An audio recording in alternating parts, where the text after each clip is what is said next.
Okay, welcome guys to another episode of the Digenet podcast. With me again, I am Armand, and with me again we have Quentin. Right here. There we are, and Raylo. What's up, y'all? There we go, dude. Is that the what kind of hoodie you rocking there today? My hoodie. Oh, it's your hoodie. For a second, I was gonna Yeah. ask if you had one of those Fear of God essentials on. Oh no, I know how to get Fear of God Essentials quality. You know what I'm saying? And make it my We, own. we can't touch that through the screen. So is it soft? Oh Is it yeah, this is like one of the best quality hoodies I've got. The funny thing about it is like, I'm still trying to get to a good space where I can actually up the quality because I can get way better quality hoodies than this, and this is actually very very good. It's very Is it the uh, softest, hottest merch in the game? It is the softest, most quality merch in the game. Yes, There we go. but it's always like yeah, like I was about to say. It can go. We can go there. It can go way way way better. And where can we get that if we wanted it? Investinyourculture.com. There we go. Investinyourculture.com. One word. Yeah, man. Spelled like it sounds. Well, dude, hold it up so we can see the Oh, there it is. there we Invest go. in your culture. Yeah. Anything on the back? Nah, nothing on the back. There we go. Kept it kind of simple. It's something I guess go through with investing in your culture. A lot of people, the people who buy it really like the simplicity of it. Okay. I kind of come from like a era of I like I when I used to buy like just clothes before I started making clothes. I used to buy like graphic tees, and I like the graphics of things. Like that used to be my favorite thing. I used to go and like to buy graphic tees, graphic hoodies, and stuff like So that. you like a bit more So complex. yeah. So it's like when I try to want to do like anything complex, people are like, nah, we don't need that. Or like, nah, I don't like that. I like Okay. it just being simple. So the And fandom wants less. So fandom wants they're less. trying to tell you that less is more.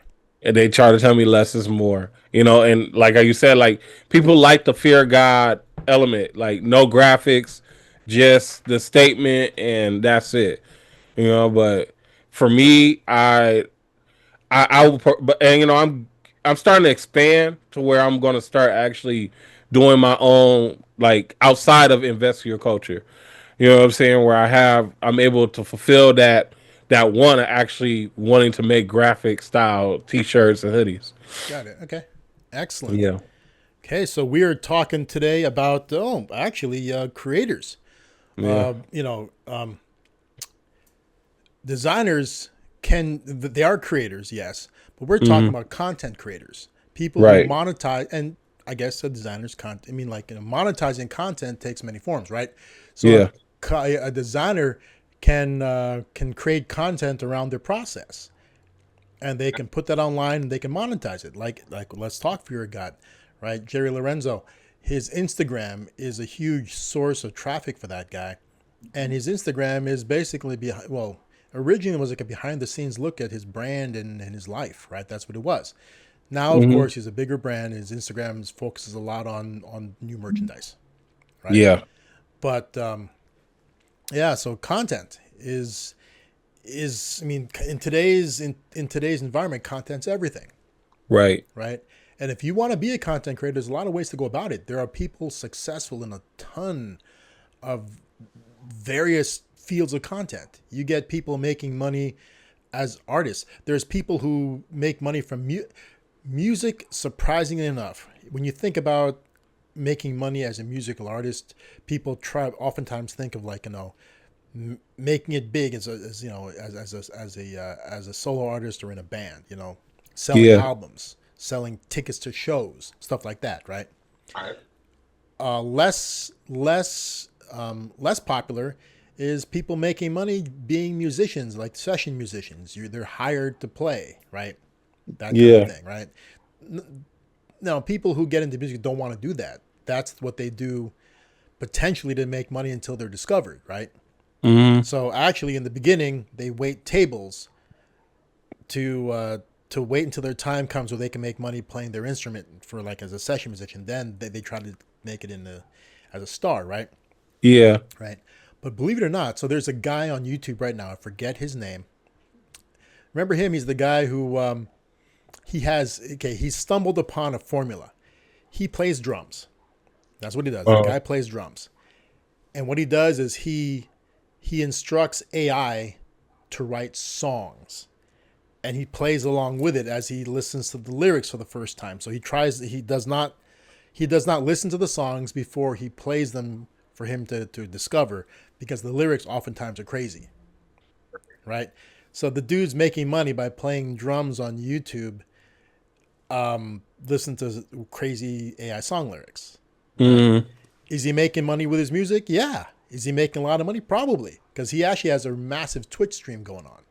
Mm-hmm. And YouTube is where he puts the recorded versions of his Twitch stream. Yeah. His Twitch live streams, yes, they're on Twitch, but we know that nobody who goes onto Twitch is there to look for recorded content.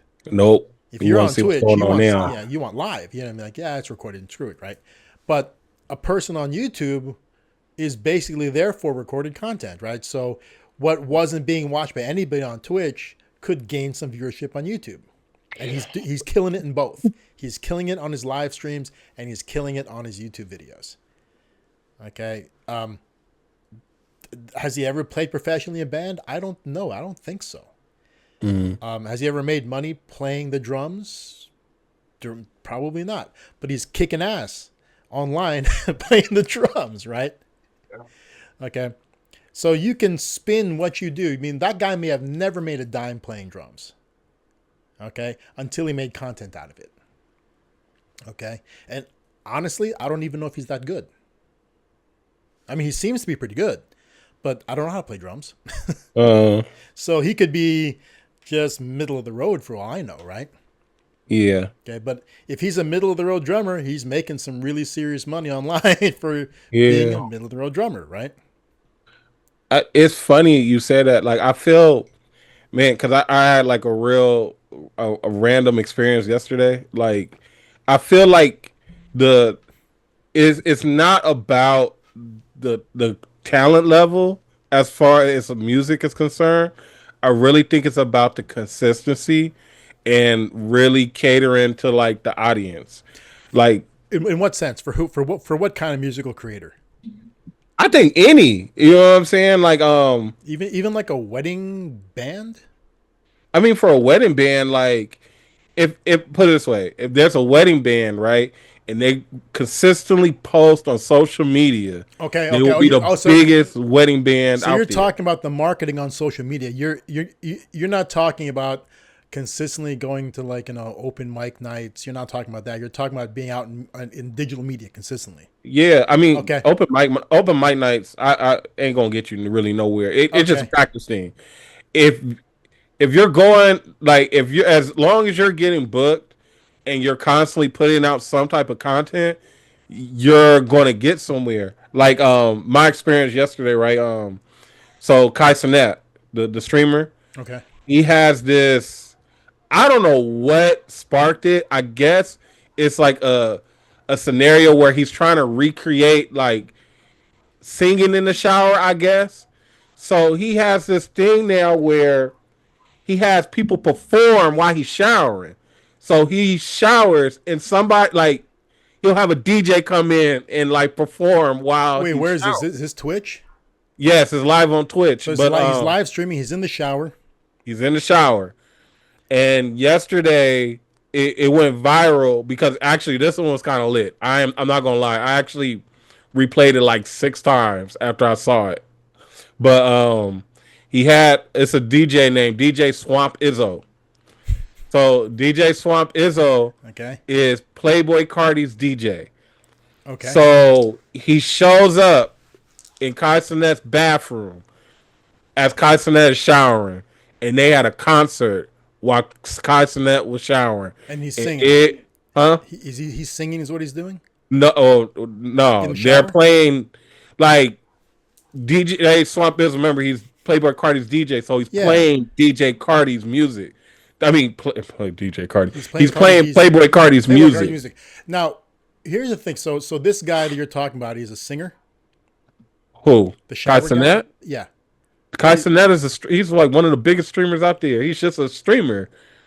Okay, so Like you never seen Kai Cenat? I don't spend a lot. I don't spend a lot of time on streaming platforms. Oh I man, do Kai not Cenat see. is the That's the funny biggest part. one, huh? I'm not a big fan of live. I mean, like, I'll create live content. I'm not a Yeah, big fan of consuming it. Right. yeah, okay, And I guess that's a difference. I mean, like, when you are, see, my time spent on YouTube, I mm-hmm, don't necessarily look for specific creators. uh I huh, look for topics and people pop up, right? I want to watch something, and if the creator that I happen to know about has it, it'll pop up in my suggestions, right? mm-hmm, I never look for specific people, right? So on streaming, mm-hmm, and streaming, you're limited specifically to what's happening right now in streaming. Because, like, right, I can agree, I wouldn't go on to streaming onto a primarily streaming platform to watch recorded content. I don't want to see right, something happening live, right?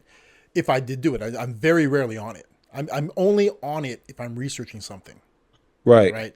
If I'm researching a specific streamer type or a specific live streamer, right? yeah, Like, but for a yeah, while, I was at, and this is gonna sound kind of pervy, but I was researching live streamers who were doing what's called hot tub streaming. uh huh. Now, oddly enough, Raymond, do you know why they hot tub stream? I mean, because it's sexual, But why don't they lingerie stream huh? instead? I mean, like, why go through the whole process of being in a hot tub? I mean, like, it's extra effort, right?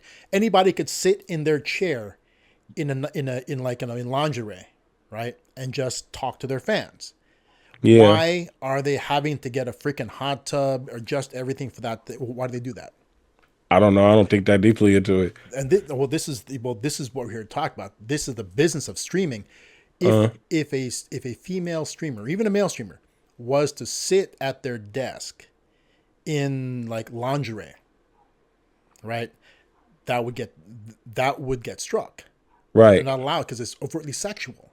right, They're not allowed to do that. But they can be in, like, an itty bitty, like, barely there thong bikini in a hot tub because it's appropriate for the setting, mm-hmm, and it's not considered sexual. If they were yeah, in the same bikini at their desk or sitting on the edge of a bed or just sitting on a couch, boom, struck. If they're in a hot tub or at a pool, it's okay. right, That's why they do it. Okay, and so I was researching that. I was thinking to myself, that sounds ridiculous because it's just, I yeah, mean, it's a really simple workaround. It's a loophole, right? mm-hmm, Right? They're wearing the exact same thing. Why? And I guess if you were a live streamer and that loophole existed for you, you wouldn't complain about it. I mean, it is kind of ludicrous. It's ridiculous. It's stupid, right? But why mm-hmm, rock the boat? Because if you rock the boat, say if you're a live streamer who makes a living sitting around in a bikini in a hot tub, right? And you're making a big stink of, it's the exact same as me sitting in this outfit in a chair. Why is mm-hmm, this okay? One of two things could happen, right? Item one, which is good for you, would be they would realize, yeah, that's stupid, and let's make it okay to sit around in whatever you want, anywhere you want to be, right? That's one thing. mm-hmm, Second thing that could happen was they can realize, oh yeah, there's just as sexual in a pool as it is sitting on a couch. Let's ban both. Right. yeah, So there's no reason for somebody who does that to make any sort of stink. Don't rock the boat. Just accept it. Inflate a kiddie pool and sit in it, right? Because the kiddie pool counts, believe it or not. Okay. Yeah, but I was researching that. That's why I was watching streaming for a bit. Okay. mm-hmm, And I heard it on YouTube somewhere. I'm like, no way. So I'm looking at it going, yeah, that's true. And even if you look at those overtly sexual ones, like there's that, what's her name? Invader V, I think her name is. mm-hmm, She's the one who does FinDom content, yeah, financial dominance content, where basically she sits around and calls her viewers a bunch of cheapskates, and she makes fun of them and, like, you should subscribe to me. Why aren't you tipping me, right? And it raised a stink among some YouTubers a while back who didn't understand what she was doing. they were all saying, I mean, how entitled are you to to demand that people watching your content pay for it? It's a lot. It's up to them if they want to pay or not. They were like, why should you be degrading people by and basically questioning how much money they make if they can't afford your content, right? That's what people were saying to her, right? But they Mm-hmm. didn't realize that the people who really were there on her channel, who want to be there, they want to hear that. They want to be told that they're lower than a worm, and that you need to start subscribing and paying me. And then they're, that's what FinDom is financial dominance. Those guys who want to be degraded and made to pay are called pay pigs. Oh yeah, we talked about that. That's actually what they are, right? But the funny thing about her is that she's not dressed well. She's dressed sexily in like a in a creepy, like, Japanese little girl kind of a way. Yeah. She's wearing regular clothes, but she looks, she's dressed young. It's obvious she's of age, but she's dressed young, and she's live streaming from like a pillow fort. Yeah. Okay. So these guys are there. They get off on being told that they're cheapskates and worms by a seemingly underage woman in a pillow fort. But they're there for that, right? And in today's society, you can't kink shame. So that's, you do you, right? That's your thing. Do it. Enjoy, right? But if she could do it dressed even more sexy, she probably would. Or maybe not. Maybe that's part of the attraction for these guys. They who knows, right? But there's rules to be followed. Like the stuff that we create, I'm sure we're breaking some of the rules that people. And some of these rules aren't like rules that'll get you taken down. Some of these are rules that will get your content to a point where it's not recommended. True. Right? Like the quartering is really good at changing words to keep himself safe. Oh yeah, true. Right? You got to. For those who do not know, the quartering is another creator on YouTube. He's also on other platforms. He's transformed from a person who does entertainment based content to a person who's now doing politically centered content. And he's on a couple other platforms. I'm not going to say the platform name because he tries not to say its name. I think mentioning it on YouTube will get you not promoted. So I'm not going to mention the other platform's name that he's primarily on. But he's really good at. So there's a word that describes people. I want to say the word because we use it a lot. I mean, it describes people who are transitioning from one gender to another. Okay. What you talking about? Transformers? Let's call them Transformers. Transformers, right? Yeah. So he actually, one of his videos, he was talking about a shooter who turned out to be a Transformer. No, wait, no. I take it back. Is he? Yeah, I don't want to get it wrong. He's a Transformer. Mm-hmm. But his recent ex-girlfriend is a furry. Now, so it's a Transformer dating a furry who turned into some church shooter. It's wacky. Oh yeah. It's completely wacky. And this isn't the recent one. This is like before the Charlie Kirk thing. Yeah. That's just wacky. I mean, like, what kind of world do we live in when you get a dude turning into a woman, dating a woman dressed as a bear? It's just weird. It's a really weird world we live in, right? But the quartering wasn't using the proper word for transformer. What was he using? He was using other words, a variety of them. But he had articles on the screen where the word was there. Right. So if you were watching you know exactly what he's talking about, right? But he's saying this, I think he's doing it in order to keep his content at a point where it will be recommended. Either that, or maybe you get flagged as inappropriate. I don't know. So I mean, there may be some things that we say that are getting these videos oppressed Who knows? But Mhm. it's, I mean, and that's what I want to talk about. People understanding their platforms and working within the guidelines of their platforms, and Yeah. understanding audiences and working within audience guidelines, right? Because there's people who do things that may not be good for them or may not be good, period, but it makes money, Mhm. Right. True. right? And so there's this. Okay, so let's talk influencers. Let's talk influencers. Let's talk creators. Okay, let's talk these different categories. Huge category out there right now is fitness.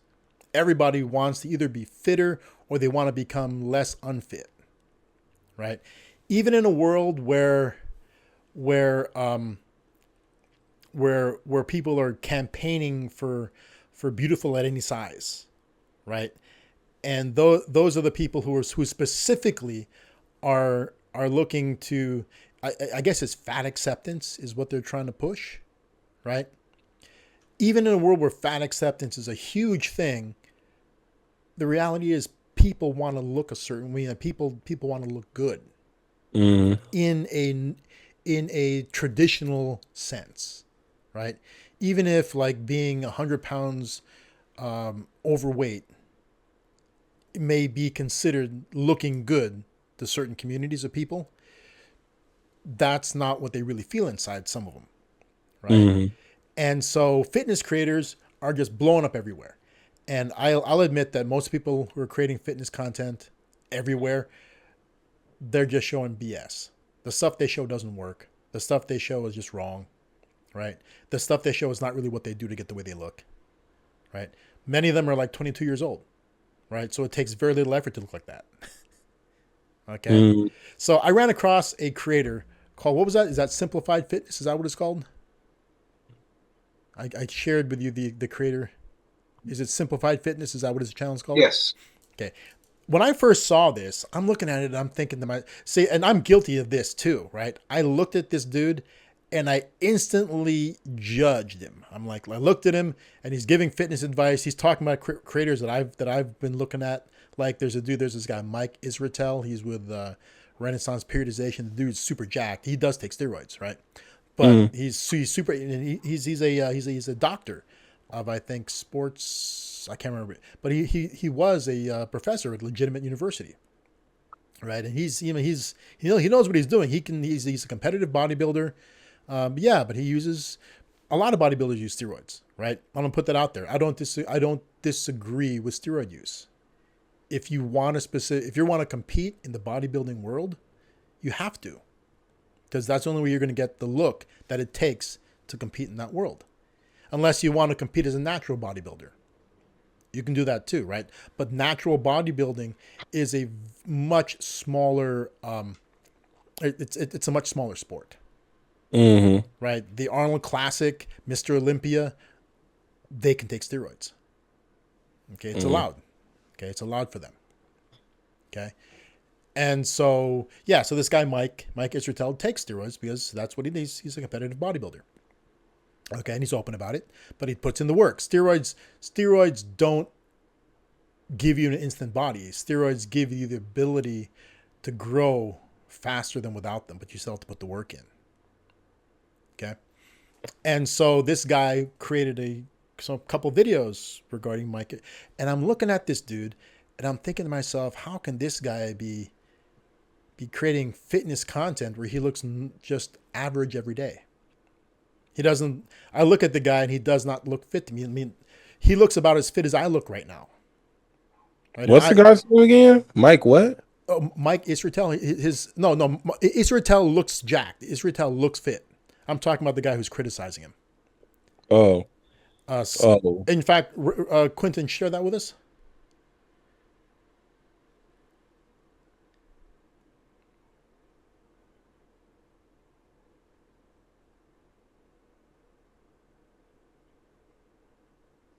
You sharing yet? There we Yeah. go. I optimize the sound. There we go. So go ahead and click that. Oh, he calling out the He's fitness yeah. influence. This guy's new. Okay, this guy's new. He's been on the very first video down in this group of videos was from 11 months ago. I want you to click Mhm. on the second video from the top. the second one from the not the Rock one, that one. Click on that one. He's calling out Mike Israetel. Go ahead and skip that ad. Skip it. Turn the sound on. Get rid of that. When he spoke into a mic, he said that the surgery he went through. I just had love. Go. I want to look at this creator, Simplified Fitness. I want to look at him. There you go. Pause it right there. So he definitely works out, but he's not. He's not jacked like these other guys are jacked. I mean, like, I'm probably in this kind of shape right now. Right. I don't know how big he is. I mean, like, I don't know how like physically large he is in terms of dimensions. Right. I mean, he definitely works out, but he's not. I wouldn't call him jacked, and he's definitely not shredded. Right? Toned either. What was that, Quentin? Not really even toned. I mean, there's a certain level. I mean, like, there's a roundness to his shoulders. You see his traps make contact. I mean, there's something there, and he definitely knows what he's talking about. The information he talks is really solid. I mean, like, this guy's probably got some sort of degree in kinesiology. I mean, like, he's got a degree in. He's definitely knows what he's talking about. And there's parts of his videos where he's lifting. He works out. He definitely works out. But the thing is that, like, his content is solid. The stuff he talks about is solid. Okay. After watching a few of his videos, I'm thinking to myself, okay, maybe I'm looking at this guy and maybe he's on a bulk phase right now. Who knows, right? But the thing is that you don't really need to be The Rock looking or like Zac Efron looking and from Baywatch to make fitness content, even though people do, right? Like Israetel. Okay, so Quentin, the very first video in the suggested list, you see it? That's who's that by? It's by him again. So anyway, Mike Israetel is the guy he's talking about. He's critiquing him. That dude is, he cycles between being huge and being chubby huge because he's a pro bodybuilder. So when he's bulking, he tends to put on a lot of weight, right? But even when he's rounder, you can tell that he's massive. You can see it, right? It's like looking at any of these guys in the off season. Okay. But I like this guy because his information is good. And he kind of poses something more natural looking. Right? This guy looks more real, right? Go back to his videos, all of his videos. Okay, scroll down to actually hold on. I'm gonna ask for remote control.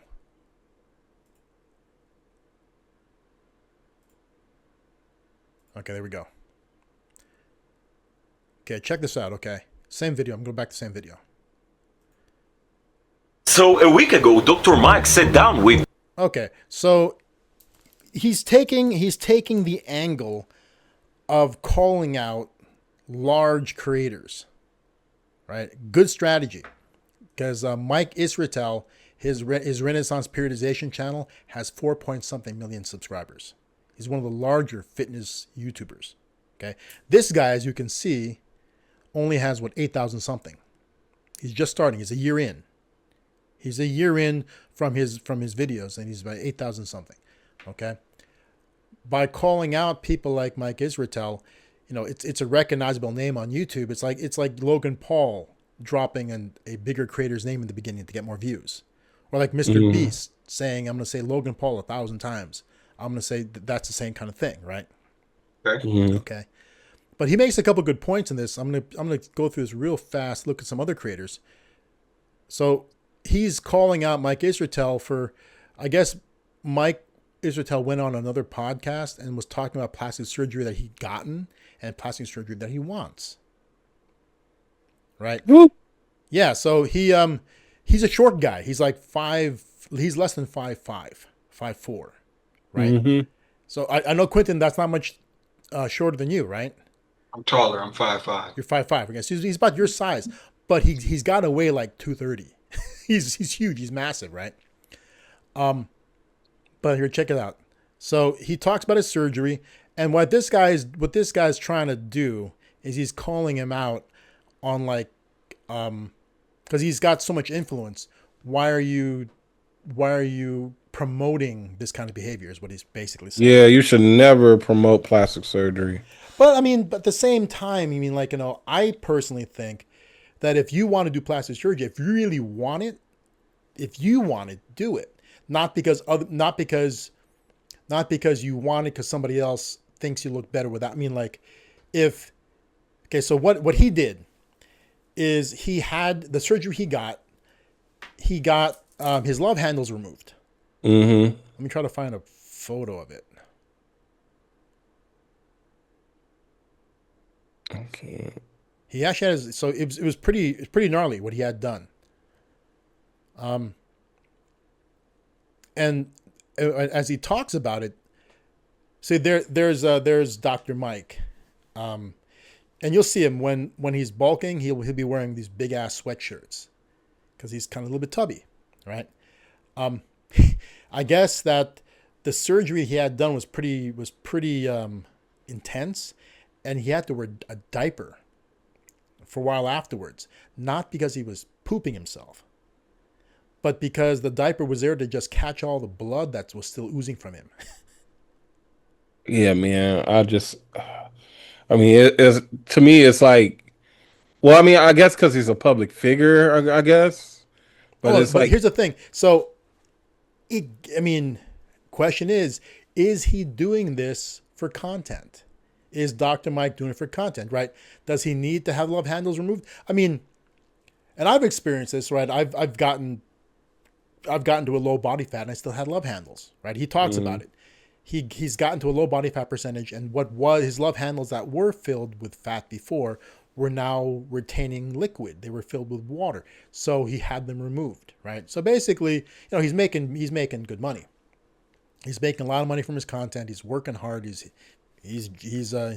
using gear, and there's some parts of his body that just don't respond to workouts and steroids, right?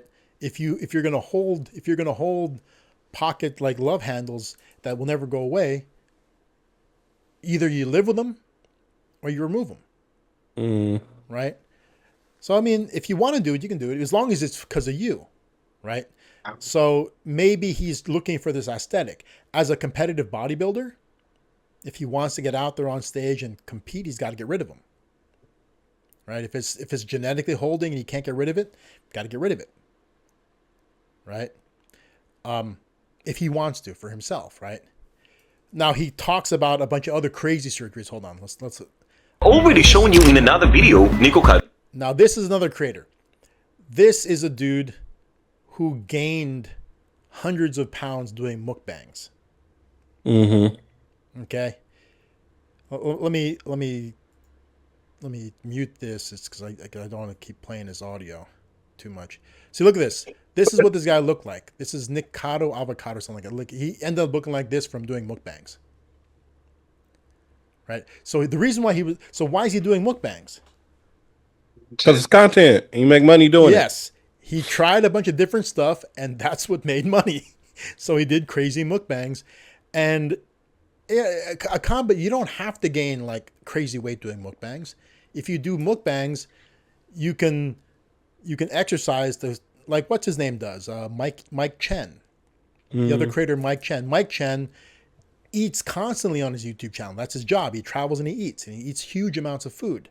But what you don't see, and he talks about it, is when he's off camera, he's working out like a fiend. Yeah. To stay ahead of the weight gain, right? Yeah. This guy just went crazy, and so he lost a bunch of it. And I mean, it's a horrific example, right? Watch, there he is. That's a pretty horrific example. So he's lost a bunch of weight, but now he's carrying a bunch of extra fat, a bunch of extra skin. How did he lose the weight? I don't know. I don't know. I don't know anything about this guy. I'm pretty sure he lost it through Ozempic. Yeah, see, that's what happens with Ozempic. I think when you I'm not gonna say when you cheat, but when you use other methods, you're gonna have some extra flab. Well, okay, so let's talk about that method, Ozempic, right? What it really does is and actually, perfect thing that you mentioned it. Once again, I was driving this morning, listening to. So we're here in LA area, right? I was listening to an LA morning show. It's the Woody Show. Now, for context, the main guy in the Woody Show, it's a morning radio program.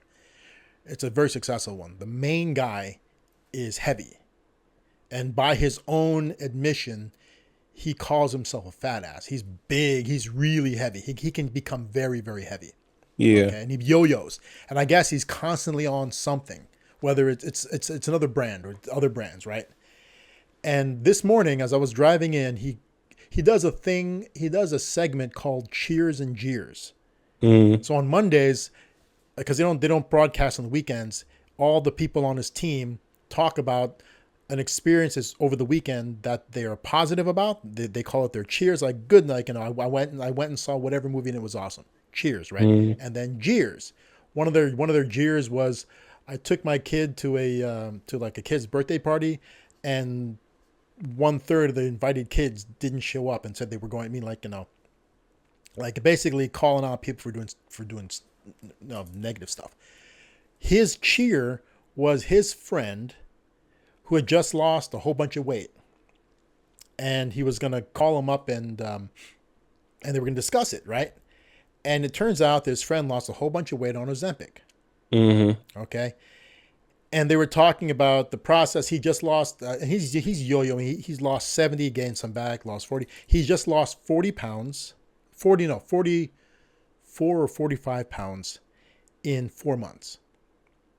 Okay, which sounds crazy, but it's not necessarily crazy, right? I've done something very similar. Right, I went from 220 to 187 in about the same period of time. So what is that? 220, that's to 200 is 20 pounds, to 90 is 30.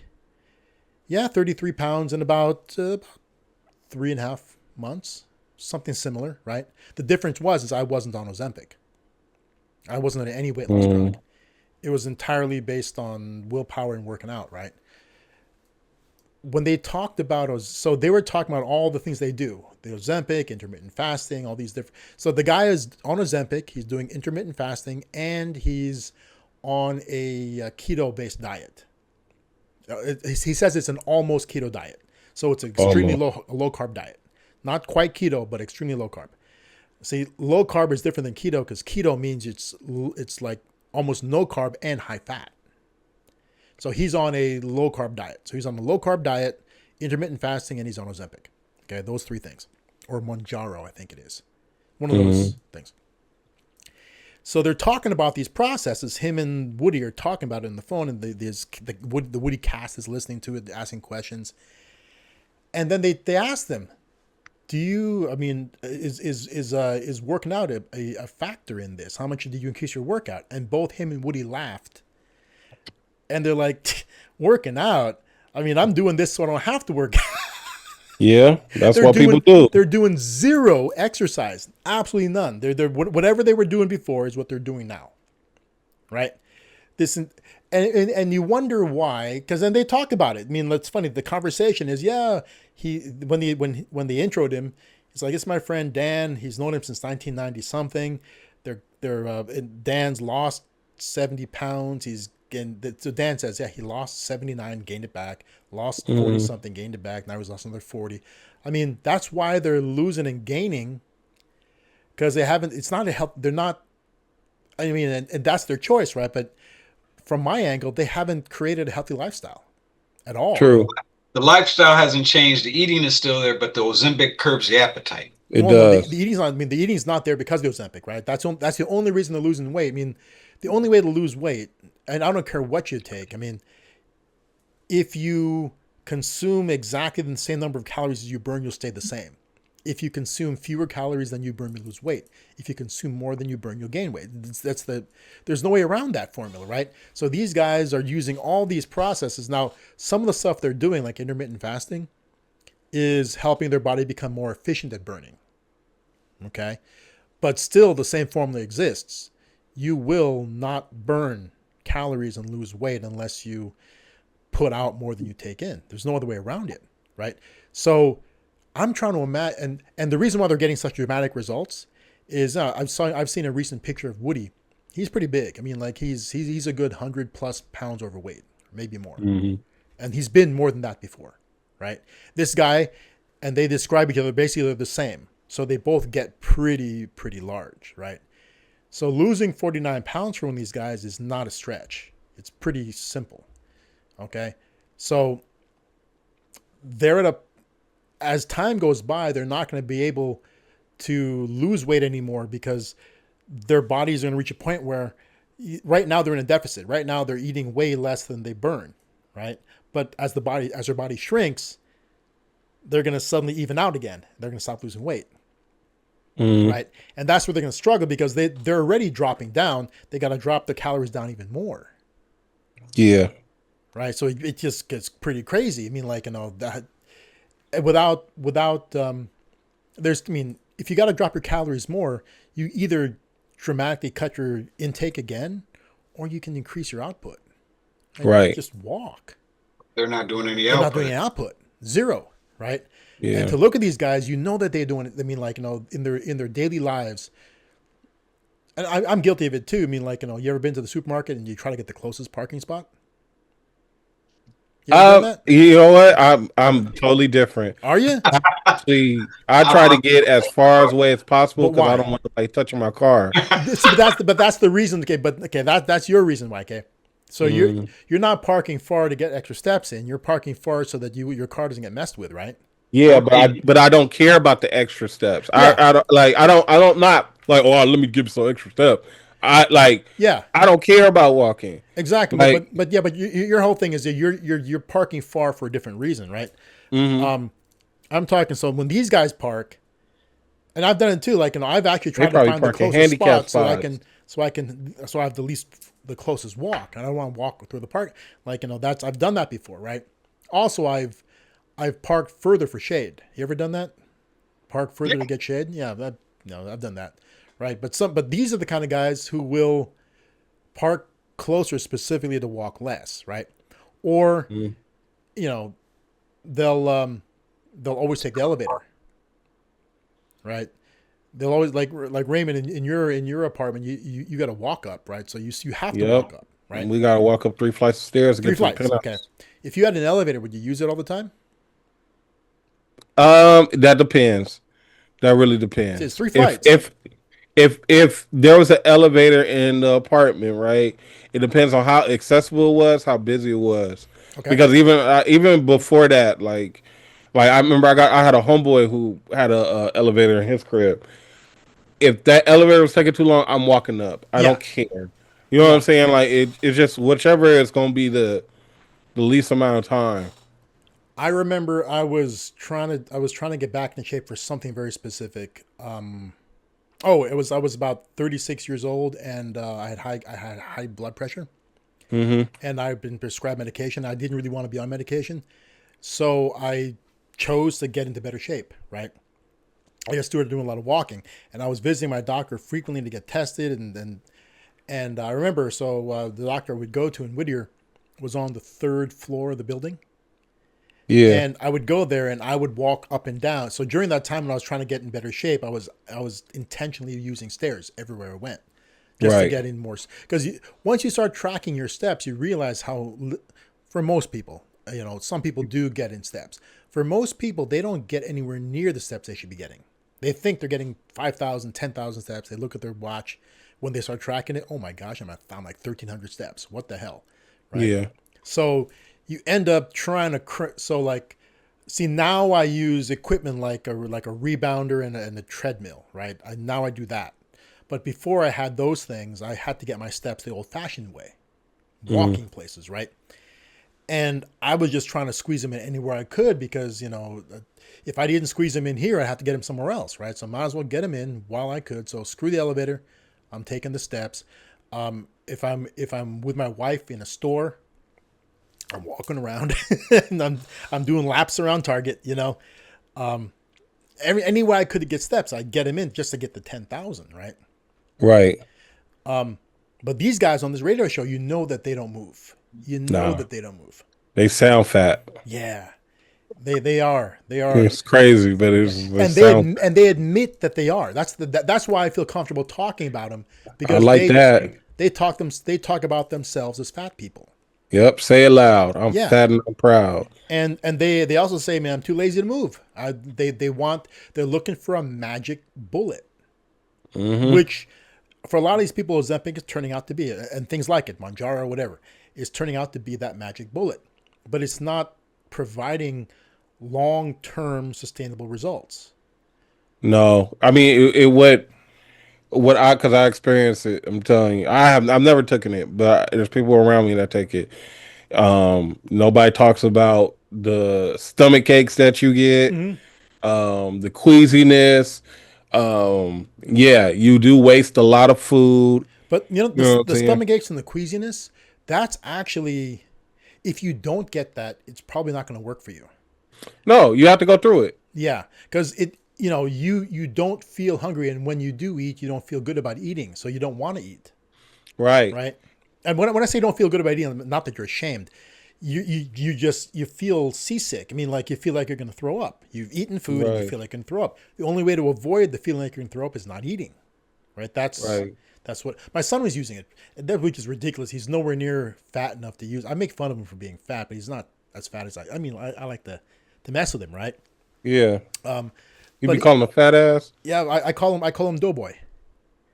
I'm always saying, he's like, hey, Dad. I'm like, dude, that's the first thing I'll say, yeah, looking kind of pudgy today. Is it that time of the month you're retaining water? So you don't, man, you don't push yourself, you don't push them into using those. If it ain't that Father of the Year, ain't this some shit?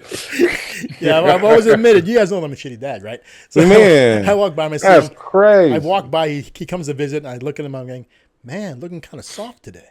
He's But like, you know what? That's also because he works in a Starbucks, right? Yeah. Yeah, I remember I used to work in a Starbucks. You're gonna put on some extra pounds. You could, but I mean, he should put some extra. And so he was using that stuff, and he lost some weight on it. The problem was he wasn't working out either.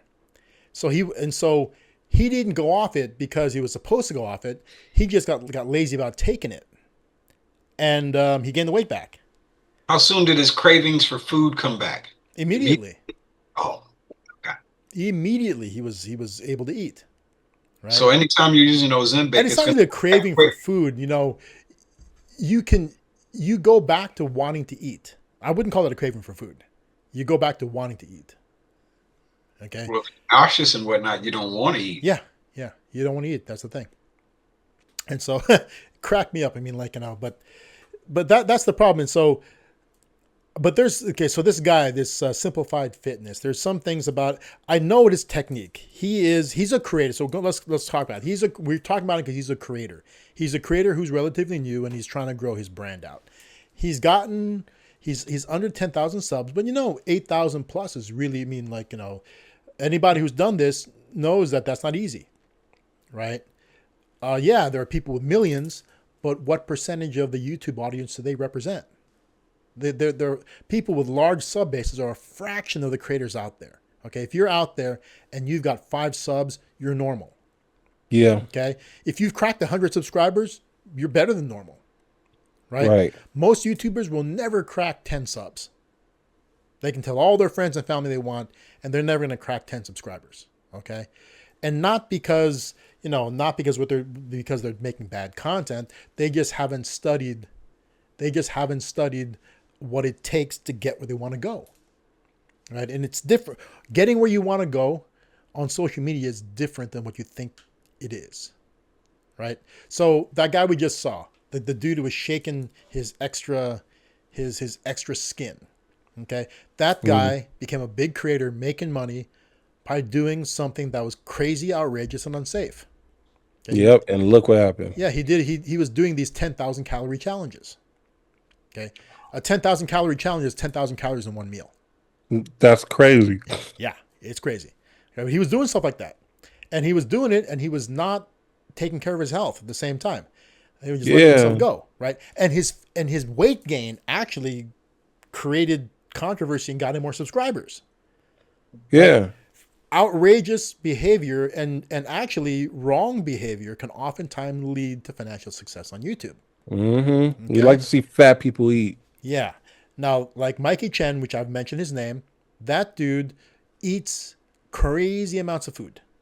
Okay. He is, I'm not going to call it, he doesn't do mukbangs. What he does is he does reviews. He travels the world and he eats. Okay. So he was in the Philippines once and he ate at a restaurant. And when he eats in a restaurant to review it, he orders everything. He orders like multiples of everything. And he doesn't just take a taste. He eats most of it. So you'll see a table laden with food and he will eat most of it. It's crazy that this guy can do that.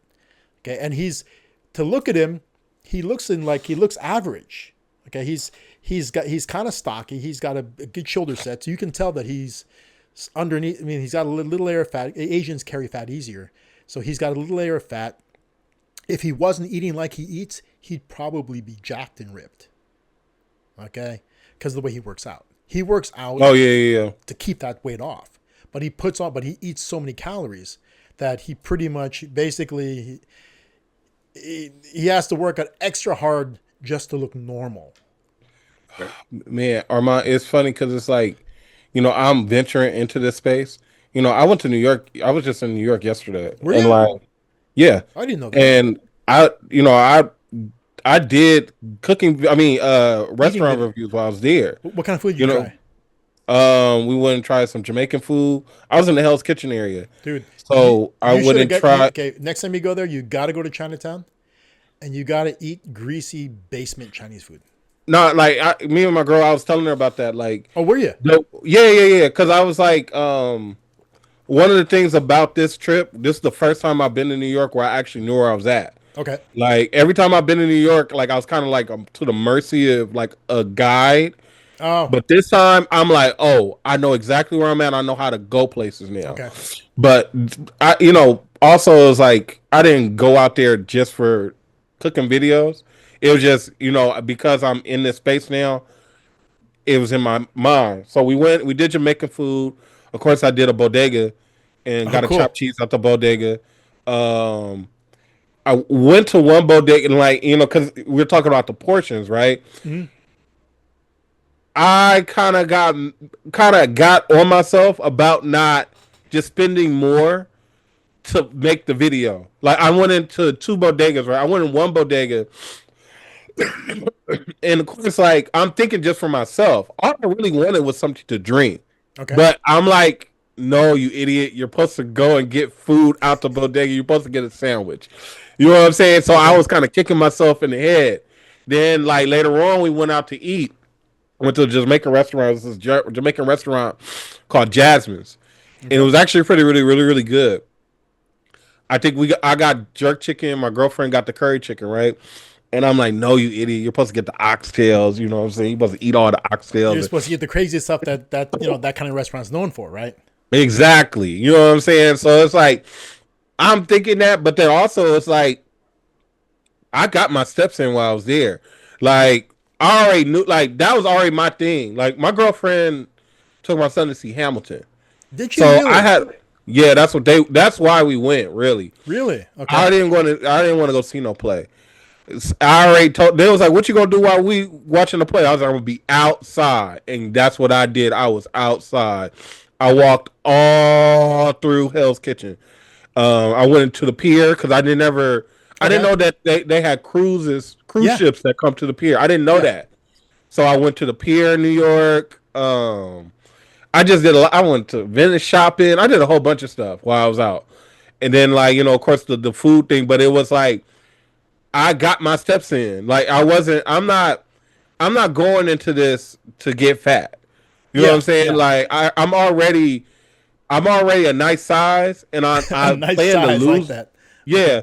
And I plan to lose weight, but I know like with this journey that I'm going on as far as like creating content around food, and like I'm surprised that like that was like 3 videos that I knocked out in New York, just light work. And I got a whole little library that I'm actually building where I'm like, hey, you need to hurry up and start putting these things out because it's like I'm kind of deep, but I'm not going into it to get unhealthy, if that makes sense. That's you know what I'm saying? If you're creating content, especially if you're creating food content, the danger is there that you slide into a position of like, especially, I mean, like, I know for a fact that some people who create food content don't eat it, Yeah. or they share it with a large group of people. Okay, it's Yeah. okay to make, like, if you're gonna make food content and inviting all your buddies over to share the food afterwards, that's perfectly fine, right? And some guys, when you get big enough and when you're making money from your channels, when you're making money from your accounts, right? It's a job now. I mean, like, you're not making that food to eat it. You're making that food. It's a prop, Yeah. right? You may take a taste, but you may never actually eat it because you already Right. ate, right? You can't, and that's the thing. That's something I've discovered this, right? You can't try to. I mean, this is what a lot of people will do. They'll try to make their content about what they're going to eat. So they'll kill two birds with one stone. They'll film themselves making lunch or dinner or breakfast, right? Yeah. So the video or the Instagram content they're creating is what they're going to eat, right? That's hard to do, right? It's hard to vary your diet. So rather than do that, you just plan the content that you're going to create, and you're going to make a lot of it. Because if you're going to just create it to eat it, sometimes it doesn't come out right, or it doesn't look as appetizing as it could. You realize, oh, I could have done this better, and then you do it again to make it better.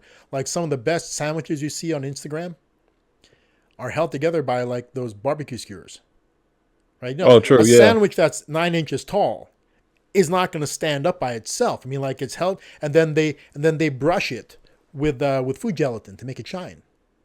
True. That's what you do.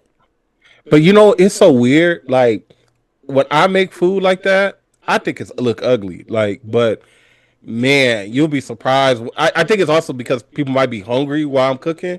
Be like, man, that should look good. I'll be like, really? Like, I think this is like the most unappealing food that I wouldn't eat this if I saw it on camera. But I also like it's just how I cook. People be busting it down when Well, actually, I cook. I think that's some of the best content is cooking for people. When you cook for Yeah. people, you don't really present a dish that's plated up. Like, you plate it to serve it to somebody who's going to eat it casually, right? So versus like a good example, like binging with Babish. Okay, actually, it's not called that anymore. What does he call himself? I think he uses his real name now. Oh wow. But he's very well put together video, and he's prepared. He's preparing, and when he does everything. When it comes out and it's done and it's plated, it looks restaurant quality, Professional. right? Yeah. That's what he creates, right? The aesthetic is really solid in his videos, right? But he always creates them solo. Yeah. In a few of his older ones, he would actually take a bite. In some of his other videos, he just presents it and it's done, right? Right. But when you're doing videos more casually, with friends or with participants, and you're cooking, you're talking, and then you serve it to them, it's just it's like eating in the backyard, right? So Yeah. you don't have to worry about the perfect plating. Casual. Yeah, that's true. You I mean, that's some of my content too right now because I think I recorded two videos where I threw parties in my backyard and I cooked for people. Like, one I made smash burgers and another one I made tacos. Yeah, that's It's good. funny, content. like when I made the smash burgers, they wanted tacos. And I was like, it's like word, but it came out really, really good because it's like how you said, it's not about the plating, and then I'm not just cooking for 10 people. I was cooking for like 40 plus. Oh, dang. Yeah, like the taco one is probably the most interesting one because you'll see me put like 12 tacos on the flat top, and you see me putting the ingredients on them and plating them for each person. The only thing, like, and I just learned a new trick where I know how to stream this stuff now. I can't stream it on Twitch, but I know how to stream it on YouTube. Okay, you're talking through OBS? No, through my glasses. Oh, okay, got it. Yeah, the reason why I don't know why, and it's just me. I have not perfected using a camera to record. Using these glasses has actually pushed me forward because like I don't know, it's something about the camera I can't get it done. Hmm. You know, but like using these glasses, that's why I'm like after New York, like after doing New York this weekend, I was like, I need to hurry up because I was like, I have a lot of content that I'm Bro, not there's some after you left the last time, Quentin and I talked about it for longer. We uh came across a video by Peter McKinnon. It's a few years old, but he does a really good job of showing the 3-angle recording and editing. huh You should check that out. See, the reason why this is why you want to try to get used to using cameras. See, you have a single camera, right? You have Yeah. one camera, okay. Once you start investing in gear, right, and you have multiples, you have the ability to have multiples. Having multiple cameras, even without streaming, even without you doing like, if you want to do a multiple camera stream, like we have the setup that we're using here, right?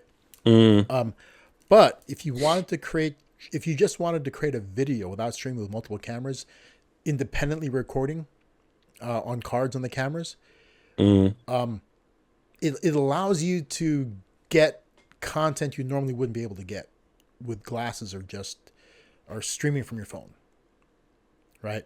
Like like the way that he demonstrates it is he's doing unboxings. What he's doing. So he's got the camera in front of him. He's got a B-roll camera that has an interesting side angle, and he's got a top-down camera. All three are real cameras, right? None of them are hooked up to a computer, so they're all recording independently, right? And all of them have audio inputs. They all have mics, okay? And on top of that, he's got one really high-quality mic that he's recording from, right? So by having the audio input, he's able to use Premiere to take all the content and easily sync it up.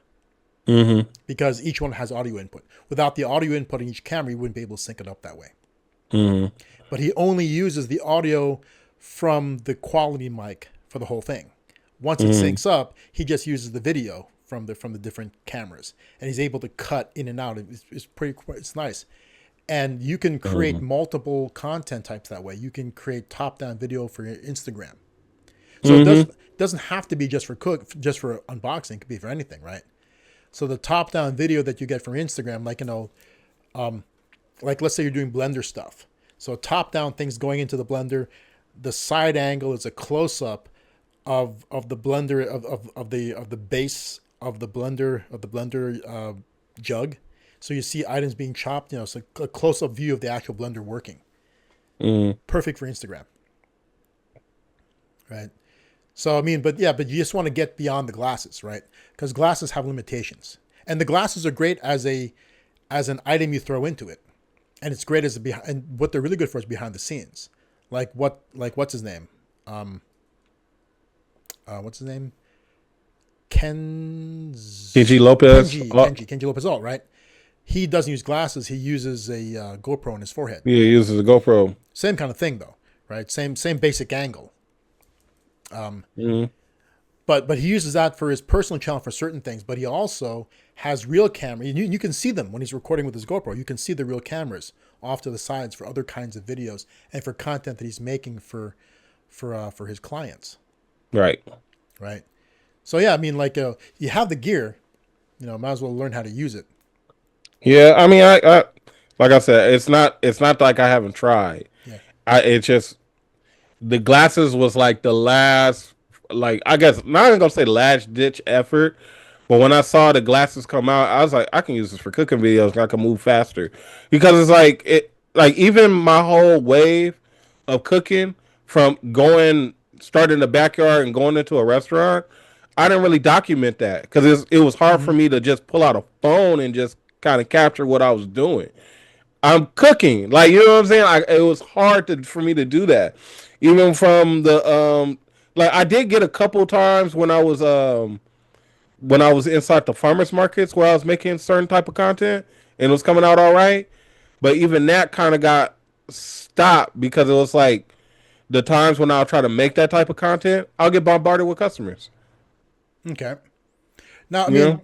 so what I'd suggest, I mean, like, the simplest way of doing it, I mean, like, you still use your glasses for the content, but what you should set up is you should set up the camera with a wide angle view, right? So it's capturing, the totality of what's happening, Right. right? Like imagine Babish with glasses on, using the glasses for. So I mean, like, so he has multiple camera angles now, right?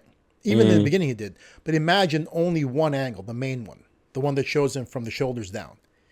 Imagine, see, all that takes is setting up the camera from that position Yeah. and hitting record. But it takes another thing too, though. It takes a camera that doesn't stop recording. Because I think what's stopping you is the technicality of running the camera. I mean that, but then like I don't know, like the glasses also is just like even I'm not just talking about cooking videos, I'm doing review videos. I've gone to a lot of restaurants lately, and like that wasn't even. Well, so it's different when you're talking about in public versus in a controlled environment. Yeah. Okay, in public, I can understand why you want to use them, right? But in a controlled environment, like making cooking videos in a controlled environment, set up a camera to capture. Because the problem with the glasses is sometimes even when Kenji does stuff, sometimes it's too frenetic. He's moving around too much. You can't. Yeah. I mean, but to have a camera, all you gotta do is it's about taking the extra time. I mean, sometimes some people just don't want to do the setup, right? Like when I create videos, it's all gonna mean like it's all the lights, it's all the camera. I mean, like everything is set up to because the one thing you can't. And this is one thing, and I don't know how the glasses work with this. How do the glasses do with fluorescent lights? How does the image come out? It's.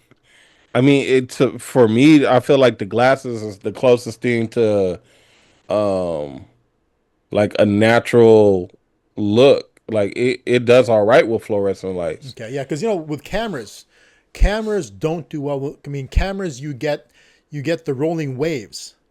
Yeah, no, Fluorescent lights. this is totally different. This is you're getting a good quality without having to do too much. Yeah, You but know? you're also getting, but you're not getting you're only getting the point of view angle.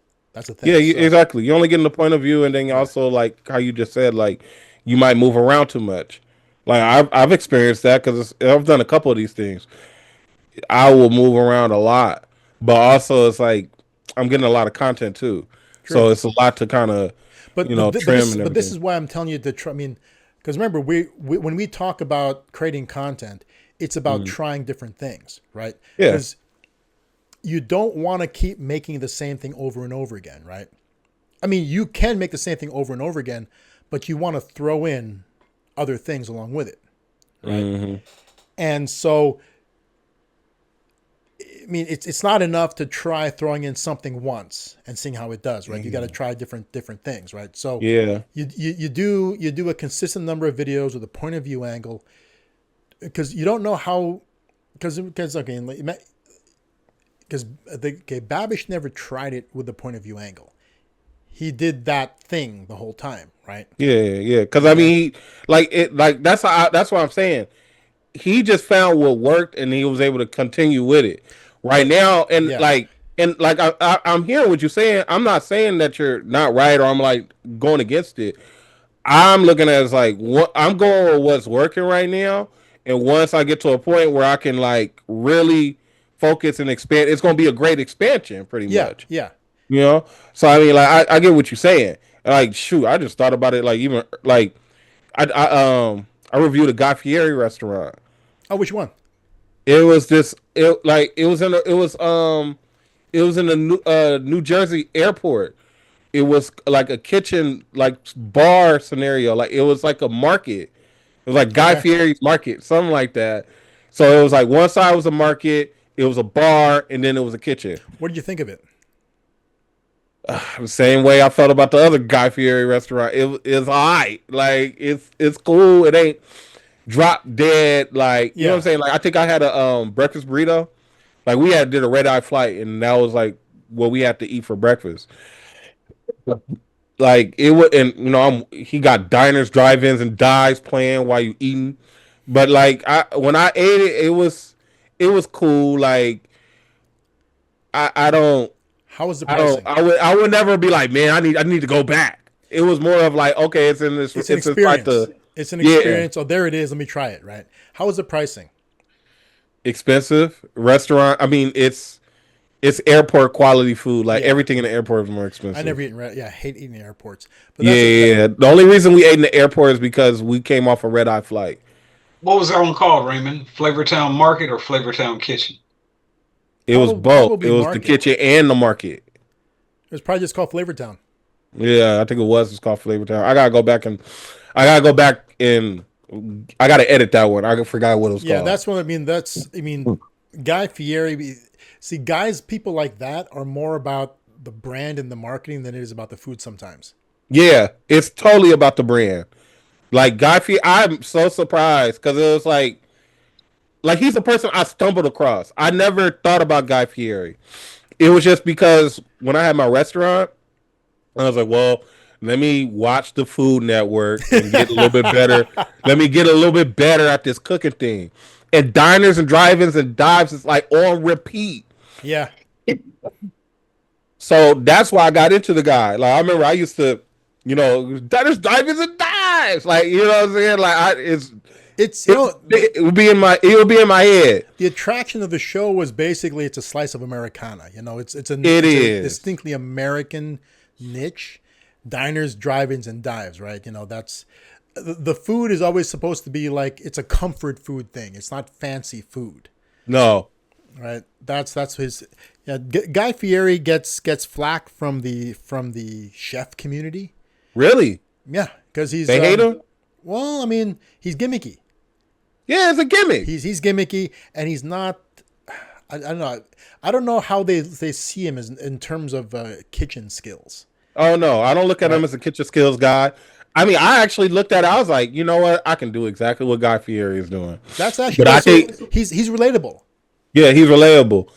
I mean, the only thing is like I feel like I can do better than Guy Fieri, but that's just how I feel. But looking at what he does, I gain appreciation for it because I don't know how many episodes it is, but I ain't gonna say thousands, but it's definitely. Dude, no, Diners Drive. He has more than one show. Guy Fieri is. You got the grocery games too. And as a content creator, Guy Fieri is a different kind of content creator. He definitely is a content creator, but he's a content creator on networks and cable state. I mean, like he's different. He doesn't. He's not a YouTube content creator. He's not an independent social media content creator. He's a content creator with money behind him. Yep, big money. And what I find crazy is this: I look at content creators with money behind them, and you got to think, what could they have done with the same concepts if they had just stuck to social media and YouTube instead? Right? He could have did the same thing he doing on social media and YouTube. Something close, but something not quite as. I mean, like it wouldn't be as polished because there would be no staffing. No. Right. But eventually you could. I mean, and yeah, he could have started it sooner. The thing about guys like that is that very few of them. I mean, like they have to get the attention of somebody who's willing to back them, right? Mm-hmm. Before they can make it big in that space. And there are some of them who flop. Okay? Yeah, Give you the perfect example of that kind of creator who flopped. Okay, they can afford to flop.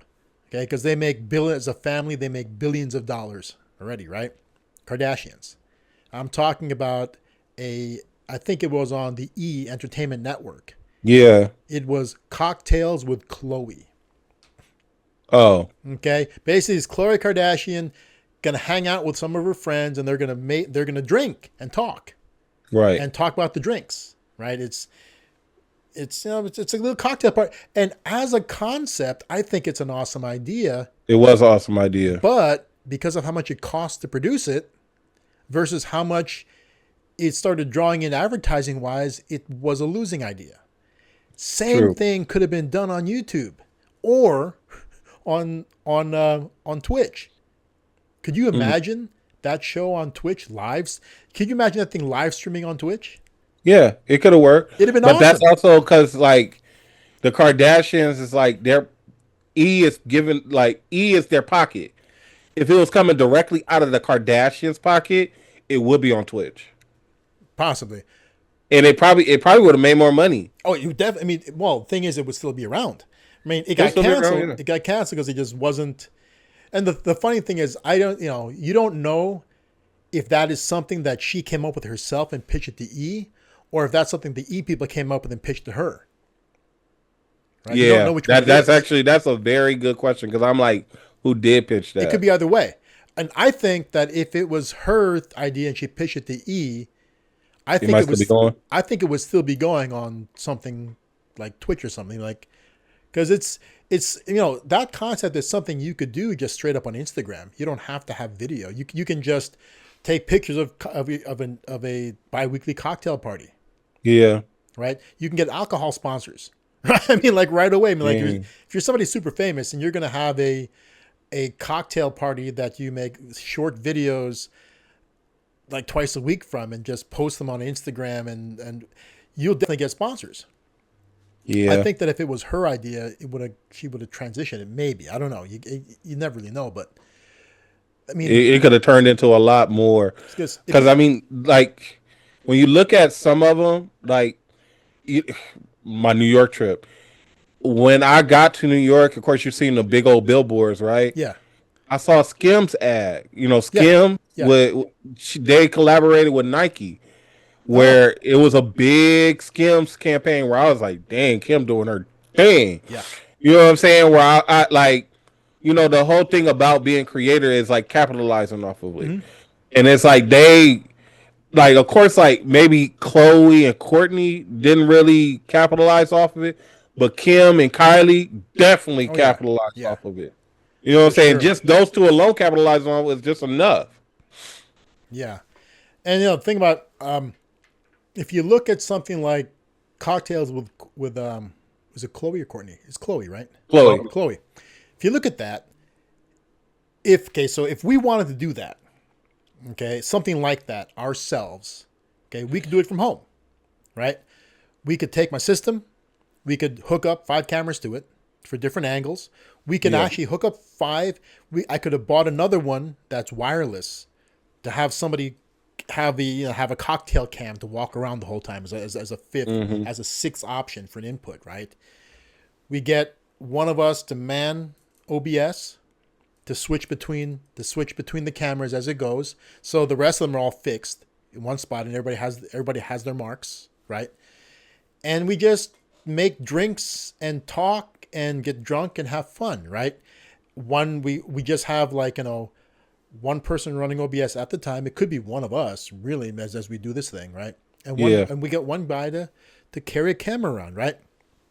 We do the switching. We live stream it on Twitch and on YouTube if you want, and then we record it. And when we're done with it, pop it right on YouTube. How much does that cost to do? Lighting's all fixed. Okay, almost nothing, right? The guests are gonna be unpaid because it's free drinks, right?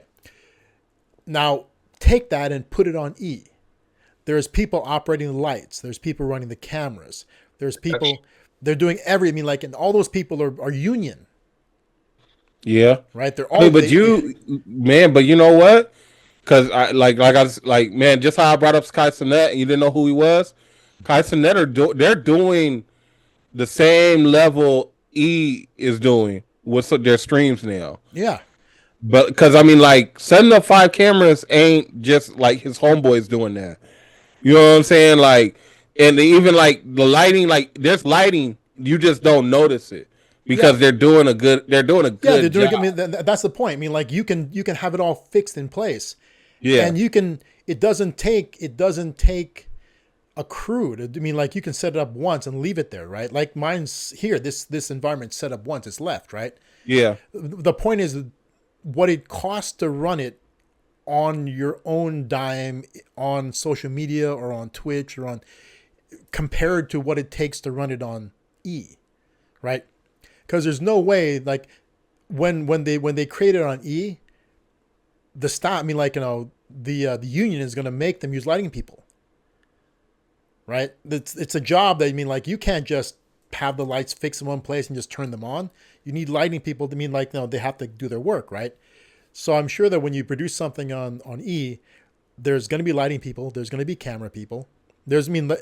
All the union folks are there, right? And they're getting paid a union rate for their work. Every episode of Cocktails with Chloe, I mean, how much did it cost per episode to make? Mm-hmm. Right? Now, because of her fame, she could have easily just done that at home, right? Set up the just set everything up and bring a consultant in to set things up once.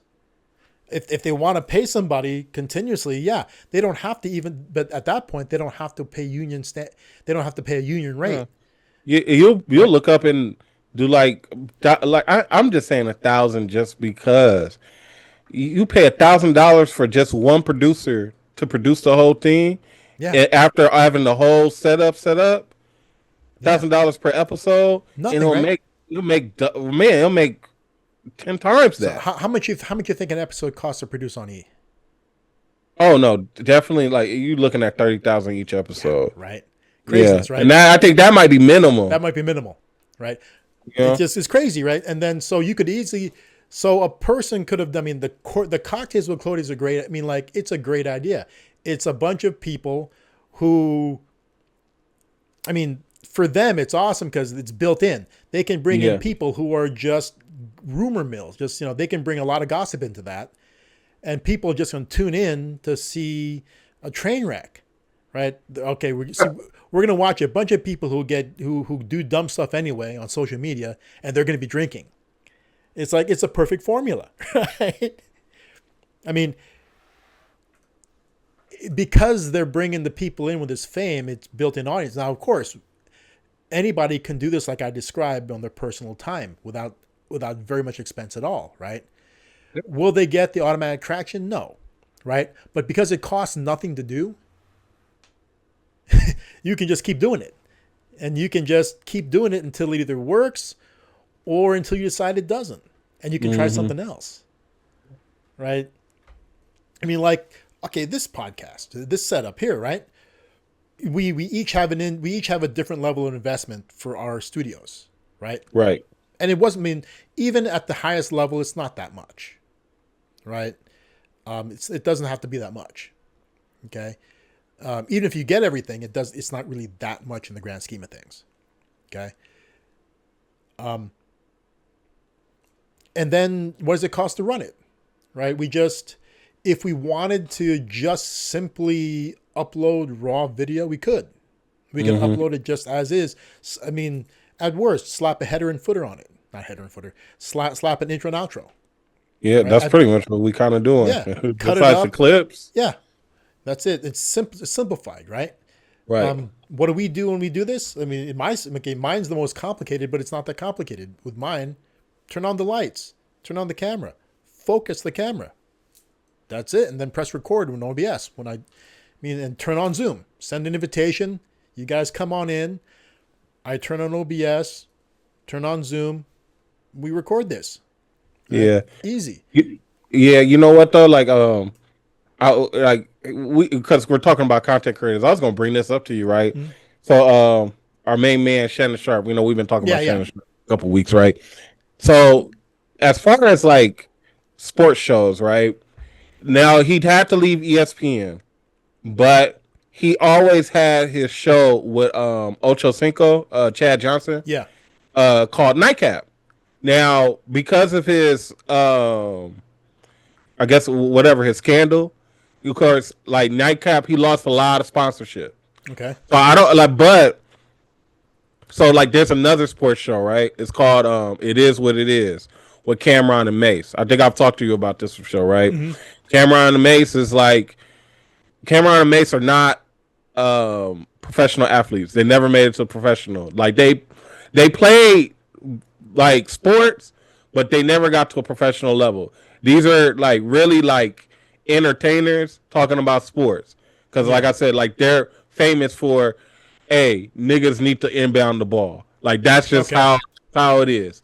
So I didn't know that they had some type of beef. Chad Johnson and Cameron. Really? Chad Johnson and Cameron had got into it about something like Chad Johnson like looked at It Is What It Is as like the I guess like he aspired to get to their level because when he just started Nightcap with Shannon Sharp, of course they were below It Is What It Is, and like It Is What It Is actually like really helped like Cameron. Like this is Cameron's second shot at life, pretty much as an entertainer. Okay. You know what I'm saying? Like this is the greatest thing Cameron's ever done.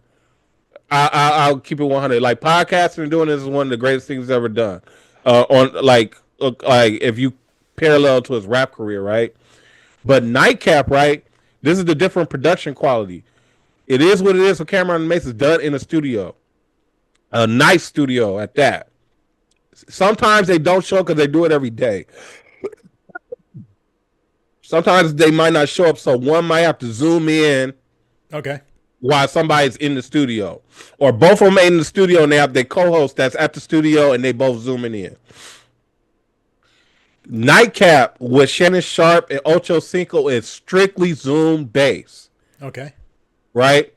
Strictly Zoom based. The only thing that they do that's different from what we're doing is they figured out a way to where when they do their Zoom, they're side by side. You know what I'm saying? Like they figured out how to add a different product. I don't know what it is that they're using, but it's something that they're using to where it's side by side. What do you mean side by side? Aren't we side by side? No, we're like threes. Like they're not using just Zoom. They're using something else. Wait, but how many of them are there? Sometimes they'll have 3 people in there. And so there are 3 across. It'll be most of the time it'll be 2 across, but then they also have like a background. They do something with their Zoom that's just a little bit different from what we're doing. Okay. But if you go and you look at the numbers, Shannon Sharp and Ocho Cinco is blowing It Is What It Is out the water as far as numbers is concerned. 1.8. When I looked at it, they have over 400 million more views than they have. Plus, they have I think 1.5 million subscribers to like Cameron Mace. They're not even at 1 million yet. 1.8 for. Well, I mean, it's obvious. It's obvious why. I mean, like there's a wider audience interested in what they're doing. They're doing. I mean, but they're doing the same thing. Well, no, but the thing is, okay, so regardless of what you're doing, it depends on how they find you, right? Mm. You get 2 guys who are professional athletes, right? I mean, those 2 people have a much bigger audience than the other 2 guys, right? I mean, I hear what you're saying. Well, but remember the audience of these guys as professional athletes I mean, as professional athletes, their fan base comes from everywhere, right? I mean, if you pick it apart, the reason why, because people don't find you because of production value, right? They have to. I mean, they find you either because of the topics you're tackling, or more than likely because of who you are, right? Those 2 guys have been interviewed on. I mean, like they used to be they were ESPN hosts, right? Only Shannon Sharp was on ESPN. Well, Chad Johnson wasn't he? Chad Johnson bounced around. Yeah. Chad Johnson he had a podcast called I Am Athlete, and I don't know what happened. I think they disbanded. Okay. Then Chad Johnson kind of did ESPN, but they didn't keep him. He just really locked in with Shannon Sharp and was like, all right, Nightcap. And they making it do what it do. Like Shannon Sharp, like, of course it is an ESPN. It ain't the check that he was getting from ESPN. Yeah, of course. But it doesn't really matter because it's like he's doing the same thing with Nightcap. Mm-hmm. And then, like, I think also one of the things that makes Nightcap a little bit more successful than It Is What It Is, and it's crazy because It Is What It Is. They have a whole production staff. They don't do really a lot of clips. Like they only like with Nightcap. Of course, you got the full episode, and they clipping something out of that full episode. Yeah, that's the standard. That's the standard methodology. It Is What It Is. Might just have the episode and just leave the episode, and that's it. Yeah. So I mean, it's remember, being able to create clips isn't necessarily a production value thing. It is, I mean, they could do it. On the other side, I mean, They should do it's it. about the editing, right? So, it's the way the big ones grow, right? It's how Rogan got so huge, right? Yeah. His clips, and it comes down to, and Joe Rogan's a perfect example of you don't need the best. I mean, his content evolved over time, but that dude started out with some really crappy cameras. His sound was barely there. Yeah. Right. I mean, it doesn't matter. It evolved over time, and it really becomes down to you try to do things that are going to generate audience, right? So having the right topics you're discussing could make a big difference. You want a bigger audience, you have to discuss more accessible topics, right? Topics that more people are talking about. I mean, and we've talked about this before, like why like some hip hop podcasts are huge for their genre, but in the grand scheme of podcasts are tiny. Super tiny. Ain't no. There's very little, like in sports, right? There's a boom in sports podcasting right now, especially because a lot of former players and even current players are podcasting at this point in time, and we're seeing a lot of them do it. Shannon Sharp is actually like kind of I'm gonna say like a pioneer in it right now as far as the YouTube space, because now he's taking people and putting them up under him. Mm-hmm. You know what I'm saying? He's producing some of these shows that are coming out right now. But like, I don't know. I how can I say it? Like I see where it is like what you're saying. It's like the topic. You know what I'm saying? But also, it's like we talk about this all the time. The topic of sports is not evergreen. Yeah. They're gonna talk about something that day, and that's it. Yes. You know what I'm saying? They're really getting like the views of, all right, let's talk about what happened on like yesterday. Yesterday, the Cowboys and the Green Bay Packers had a tie. They both scored 40 points and tied the game. One of the highest scoring games of all time. And tied. Jeez. And tied. We're not gonna talk about this next week. Yeah, it's that's going to be ended. Like it's singular. It's what you call ephemeral. It comes. Yeah. It's not evergreen, and that's true. I mean, and that's what I mean. Like but a lot of times, sports podcasts will have a really big subscriber base, but the views aren't.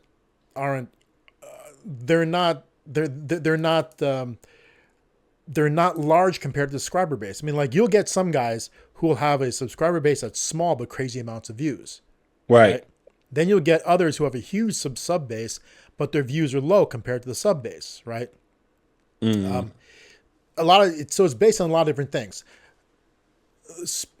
Now, sports is not evergreen, like as you mentioned, right? Sports, current events, anything with the word current in it.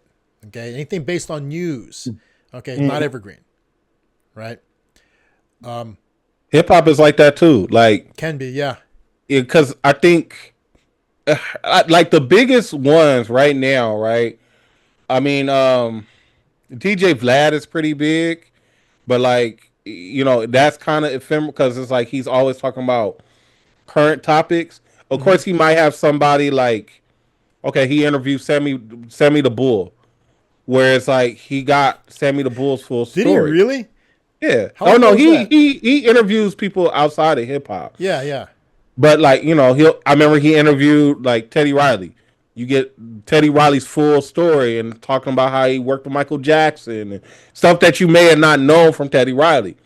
I remember a big thing that I saw Vlad do. He solved the Tupac case. Like people are like, how did he solve? You're probably like, how he solved the Tupac case. He solved the Tupac case, right? Because he interviewed each and every person that was involved. He interviewed the cops that were investigating. He interviewed the first responder to where he worked up to where he interviewed the actual shooter. He interviewed the person who shot Tupac. So it was like, and he told him exactly why he did it. So it was like, you know what I'm saying? Like that was more of like an evergreen thing that he did. But okay, another one is Say Cheese TV. Say Cheese TV is big because the guy Charleston White.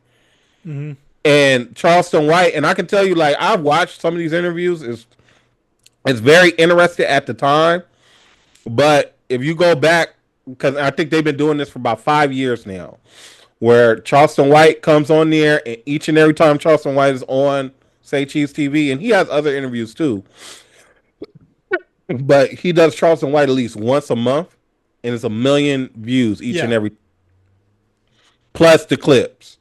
You know what I'm saying? It's 1 million just on the main interview. You know what I'm saying? But you're not going back to that interview afterwards. Of course. So now we come back to it. So let's I mean, you work with what you've got, right? So, you know, we don't have access to famous people, newsmakers, you know. We talk about we don't have the ability to bring on a YouTuber with us right now who has like a 10 million person audience, right? If you have that, you got to use that, right? I mean, yeah, we could potentially try different things. I mean, like, we could do deep dives into YouTube creators by choosing people with massive audiences and chronicling how they rose to be there. We could gain more views because you use a person like Mr. Beast in your title. That's naturally going to bring you more views than me using Raymond McDaniel in my title. Right? You have to be aware of what can grow you. Okay? Anybody can grow to a certain degree without knowing anybody famous, right? Like the guy we just looked at. Okay, that's Simplified Fitness, right? Yeah. He knows none of these people. The people he's talking about knows not a single one. He just found a bunch of YouTubers out there who have decent audiences that he could critique and give an opinion on, right? And make it seem controversial, right? Inflammatory titles, okay? Unflattering thumbnails, okay? Helps to drive him views, right? The dude's, and you know, and it doesn't hurt that he knows what he's talking about. I mean, if you watch the guy, his knowledge of human anatomy and exercise science is solid. I would venture to guess he may be a PhD in the area. Okay, or at the very least, he's a licensed trainer. Very least, who has a bunch of classes behind him. The very, very least. Okay, but he's roping in known YouTubers to improve his views, right? And he finally did it with the very last one. Quentin, what's his number? So his average view is somewhere underneath like 30,000. He has 17 videos out currently over the course of about a year. Okay, but he cracked. So do you have him up on screen? No, I got to pull him back up. Yeah, pull that back up and look at his most recent one was about The Rock. What's his name again? Simplified Fitness. His most recent video, and okay, so I'm going to bring it up on mine. You won't be able to see it on yours, but our audience will.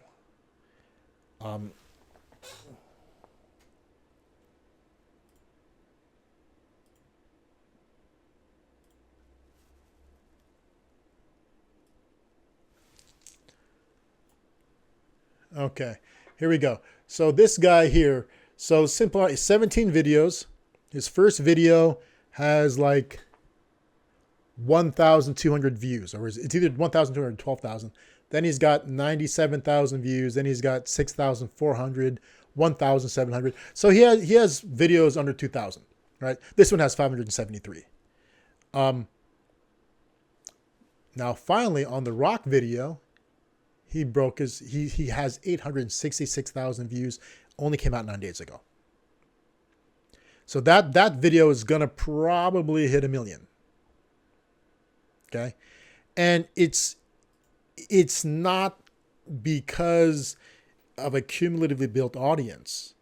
The video before that, okay, so I'll bring it up again for our audience. The video before that, the one about Mike Israetel, the one that we just looked at, only has 8,900 views. Okay, that's 4 weeks ago. The one before that has 18,000 views. The one before that has 21,000. And then he jumps from 8,900 to 866,000. Right? Ask why? It's because it's about The Rock. It's him accusing The Rock of being on steroids. Right? I mean, those who don't know, The Rock recently had a dramatic amount of weight loss. I mean, a dramatic amount of weight loss. He lost more than 50 pounds. He lost a crazy amount of weight. He looks so different. I missed my needle. He would get how many views? He got almost like 1 million views off of this. Yeah. And his assertion is that you don't go from being that big to being that less big. I don't want to call him small, because dude, The Rock, the size you're looking at, he's still over 200 pounds. Okay, easily over 200 pounds. Okay, just like Dave Bautista. Dave Bautista lost 70 pounds and he's still 240. Okay, but they look, because we're so used to seeing them so massive, at these smaller, more natural looking sizes, they look sickly. Yeah. Oh, Raymond, you saw the picture of The Rock. He does look sick. I mean, if you've never seen him before, he'd look fine, right? But we know what he looks like normally. He looks sick. Yeah. You would almost. Better. I mean, that's the kind of thing where if he suddenly appeared in red carpet that way and just didn't say anything else about it, people would think that he's sick. The people would say he's got cancer or he's got AIDS or something like that. That's how you. Yeah, he looked old. Like he shouldn't have did that. Yeah. Why? And Why he losing this weight? And look at Bautista. Bautista did the same thing. Yeah. Okay? They don't look as robust. And I mean, they don't look as healthy as they did before. If you've never seen them before, you wouldn't think anything of it. Got to admit that, though. They're big guys, right?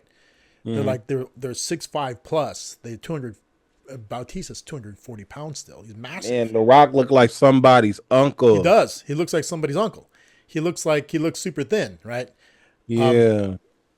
But the thing is, his assertion is you don't go from being what he was before to being, even in 5 months, even in a year, you won't drop that much mass. You don't drop that much mass unless you were on gear, right? If you're what? Gear is what they usually refer to as anabolics. They call it gear. Anabolic steroids are called gear. In the industry, we call it gear. Wait a minute. So you can take a steroid to lose weight? No. He stopped taking them, and his body dropped the mass. The only thing, the assertion is the only thing giving his body the ability to create and maintain that mass is the extra push from your friend in the needle. Steroid. Yeah. I mean, dropping. So should we be happy for him that he stopped taking the steroid? Well, no, remember. Okay, so this whole steroid thing is there's nothing, if you choose, because they're not illegal. Yeah. Right? There's nothing wrong with it. If you choose to take them, you can choose to take them, right? Because The Rock is like Dwayne Johnson is older than me, I think, or he could be my age, just about my age. He's in his 50s, easy in his 50s, right? People look at him, and they just can't imagine a guy that age being able to maintain that kind of mass without the naturally. steroid. The Rock, Dwayne Johnson has always said that he never took anything. He's always said that he's natural. He's always said that it's his genetics that have allowed him to grow like that into his old age. We do not believe in no actor. I mean, whatever it is. I mean, we are not about to believe no actor right here. Now, there's other actors who are very open with it. Stallone is very open about his use of human growth hormone and testosterone. He's very open. Shout out to Stallone. I love it. I mean, and I don't believe there's anything wrong with it. When you reach a certain age, I respect the, you know what I'm saying, the honesty about it. Yeah. You know what I'm saying? But also I'm not saying I'm disrespecting The Rock. I ain't gonna disrespect The Rock. It's just, you know what I'm saying, like, hey, he don't, mind your business. Yeah, you say that. The reason why some people are making those kinds of videos about Dwayne Johnson right now is because, has Stallone ever positioned himself as a role model? No. I mean, like, people see him as that. I mean, like, to me, he's a role model because he's an older guy who's still maintaining it. He's still keeping it up. I mean, like that steroids, human growth hormone, steroids, whatever type of enhancement you want to go with, it doesn't do anything for you unless you put in the work. Okay. You can take human growth hormone, you can take testosterone, you can take steroids, you can take all those things. But if you don't put in the work, you're not going to look like, I mean, it doesn't do anything for you except put you in a bad mood. Mm-hmm. Right? It'll make you aggro, but you won't be jacked. I mean, like, it's like taking Ozempic's different. Ozempic, you can take it and not work out, and you can get the result of weight loss because you'll burn the fat because you're not eating, right? Mm-hmm. But you won't look healthy. You won't gain any physicality. You won't gain any muscle, right? Take steroids, take HGH, and it just gives your body the ability to grow. It doesn't make it grow, right? So you got to still put in the work. You got to hit the gym and be a fiend in there, right? Stallone is almost 80 years old. I think he may be even over 80. 79 years old, dude. And he's got forearms like Popeye. I mean, like, you see him he's putting in the work. And he talks about that. When he made that First Blood, it's not a reboot, but it's a First Blood movie where he filmed it in Laos or something like that, or he filmed it somewhere in Southeast Asia. He got stopped. I forget if it was in that country or I think passing through Australia. Somewhere he got stopped in an airport with 48 vials of HGH. Okay, 48 vials of human growth hormone. Okay, prescribed to him. Okay, he explained that it's all for him because he's going to a country where he's not sure if he can get it. Right, it's prescribed to him. He's supposed to take it. And so basically his doctor gave him a huge prescription. So this is like 3 months worth, right?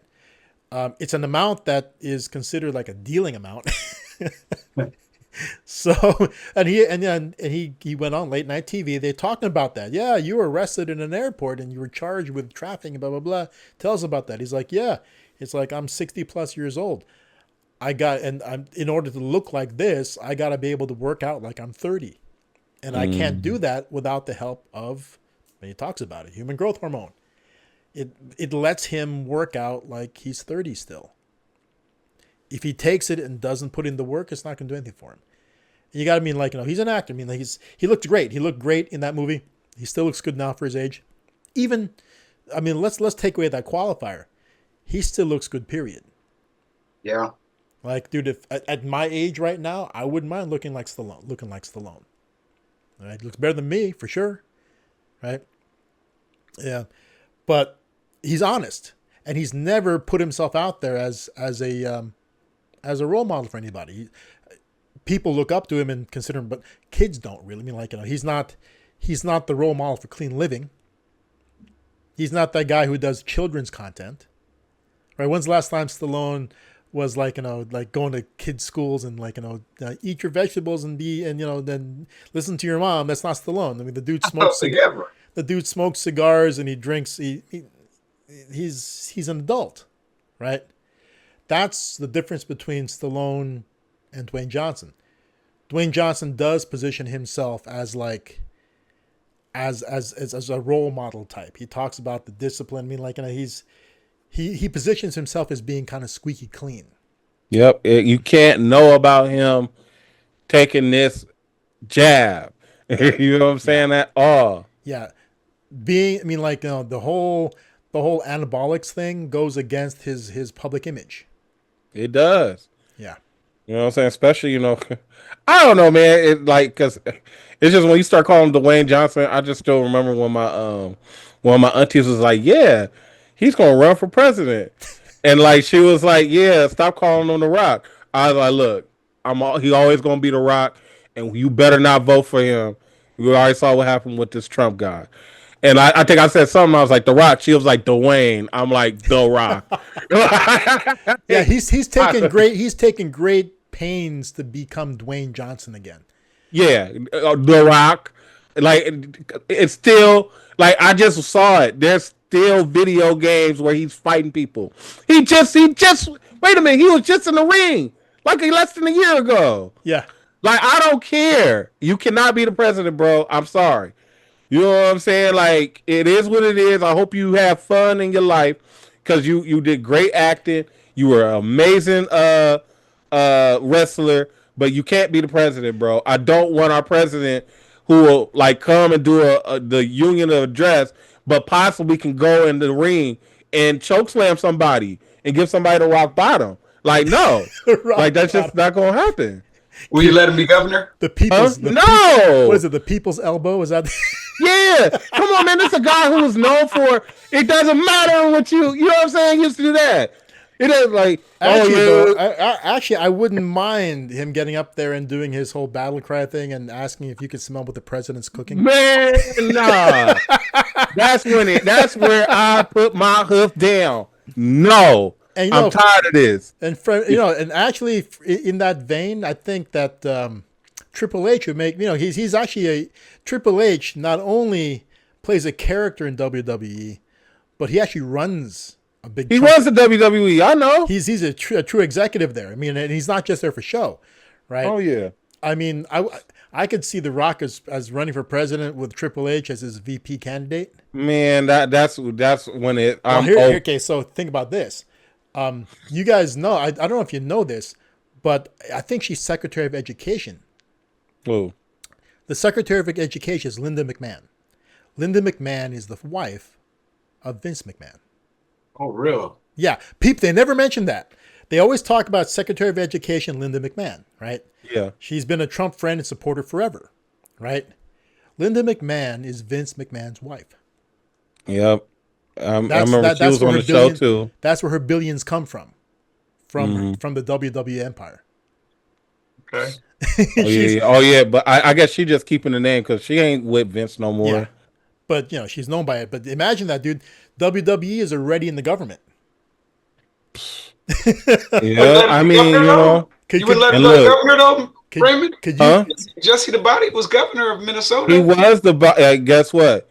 Look what happened with that. I'm not. Well, no, what did happen with that? I mean, did he do poorly or did he just fade away? I think he just faded away. When it comes to entertainers being figures, right? Like we already got this Trump going on. I'm not gonna talk. I'm not no Trump basher. I think it's the most entertaining thing ever. Well, let's go back a little bit. Okay, Trump is not the first entertainer to be in office. No, we had Ronald Reagan and we got Reaganomics. Yeah, but you had Arnold as a governor too. And it was horrible. Terrible. Yes, that's what I'm saying. Like, no, I want real politicians, or at least somebody who's known for doing something for the community. Like these people, like they're rich people that have never done anything. They don't experience poor people. Like that's why they're. But now here's the way problem. More. Huh? The problem is the flip side. Okay, so we do have people from the communities in office, and they all suck, right? Okay, yeah. So the most that's true too. The rags to riches story, from the obscurity to Congress, I believe it is. Okay, AOC, Ocasio-Cortez. What's her first name? If she goes by AOC, okay. Alexandria Ocasio-Cortez has no previous background in politics. In fact, she was essentially either I believe she was a bartender or a waiter, from Red Hook. So she comes from zero money, right? So she wins. She campaigns in a grassroots campaign. She's one of the people. That is putting somebody on the ground in charge, right? Yeah. Now, she's the opposite of Trump. Okay. She is a poor person. She's a poor regular American, right? Who connects to people on the progressive side of things. Now, crazy enough, Americans feel a kinship with Trump. They feel connected to him. They feel like he's one of them, right? Yeah. Because of the way he acts. That's what actors do. Well, the thing is, because of the things he likes, the way that he just approaches things, right? He's more like the rest of America than anybody else because he's and it's something that one of the creators brought up today. I saw a video by what's his name, by the Quartering. Basically, he talks about Trump, and he's talking about Trump's battles with Jimmy Kimmel right now, and basically he's like, man, Trump should stop talking about it because he's just giving that guy fuel for his fire. He just ignore it. But then he says this. He says that, but he knows that Trump can't let it go because Trump is petty, right? Trump is petty, but petty. Then like. But the thing is this, and this is what the Quartering says, but Trump is petty, and that's part of the reason why people like him, because they see themselves in him. I mean, like the average American, when we talk about the average American, we're going to lose a bunch of people in the sub base now because we're going to insult everybody. The average American is not all that bright. It's not all that bright, and they're not all that forgiving. Okay. These are not people with a lot of morals. Yeah, because this is average. I mean, like, average. You get, average is what's in the middle, right? You get you get on the side of like barely able to function, right? That's one side of the spectrum. The other side of the spectrum is like Elon Musk. I mean, like really super bright and super wealthy, and then you get somebody who's like on government assistance, can't tie their shoes, right? That's the two sides of things, right? What's in the middle is average, right? Like think about going to high school. Anybody at any age, my age, Raymond's age, somebody who's 25 years old right now. Okay. Look at all the kids who went there. There's a bunch of people who stood out because they were bright, and a bunch of people who stood out because they were idiots. And then there was everybody else, right? And the average people in the middle, I mean, like they got mediocre SAT, if they even give them any money, they would get mediocre SAT scores. They're just average, right? They're going to be, just like Raymond said, they're going to be petty. They're going to, what else do you say about them? They mean, like, pettiness is unforgiving. Yeah. It's par for the course, right? Yep. We all have an aunt or an uncle or a relative or a friend, or maybe even ourselves, who like, they'll do things that hurt them to spite other people. I get it. Right? They can't get over something, so they do something that's definitely bad for them. I had a business partner a long, long time ago, and she would make really rash decisions. She would make really quick, rash decisions based on how she was feeling in that moment, that she would almost immediately regret, but never go back on them because she committed to it already. Yep. I know people like that too. Right? And she had money. She had enough money to make bad decisions with it. Right? And I knew that, if I was, and this is one of several businesses I had at the time, if I was with her in a business dealing, I had to back her. I mean, like, it's like being in a biker gang or any gang, right? Nope. I got to back her play. If she says something and she's moving forward because she's coming in with the capital, I have to be 100%. Even if what she's doing is completely wrong. If I don't you wrong her, too. And afterwards, that's when you tell her she's wrong. Yeah. And basically, we're doing something that's bad. And because of the resources we have behind us and the skills we got, what we can do, we're going to win. Right. And then afterwards, it's like, did we really want to do that? Was that really the right play? And she's like, not really, but I've already committed to it. If I went against her, it'd be over. I mean, like, that's how some people are. Right. Is that man? Because I remember it's a ride or die mentality, right? But oh man, I mean, I've had my same type of shares with that. You know what I'm saying? And it never turned out good. Is that something that we should really be like? You know what I'm saying? Teaching the people? I mean, we're not teaching them that. But it happens sometimes. I mean, like the average person. I know people who are taught that. See, but remember, you have to understand. Okay, so as a creator, you have to understand audiences, right? And this is where I think that politicians on the extreme right and the extreme left, right? There's extremes. I mean, I don't necessarily agree or disagree with either one of them, right? But the reason why the extreme right is doing so well right now, and the reason why they will probably continue to do well and back some crazy ass stuff, is because there's more of that in this country right now. The average American is like that, and they're becoming emboldened. You know, I mean, there was a time where like they were afraid to show their true colors. They were afraid, and they didn't really participate, right? They were afraid of.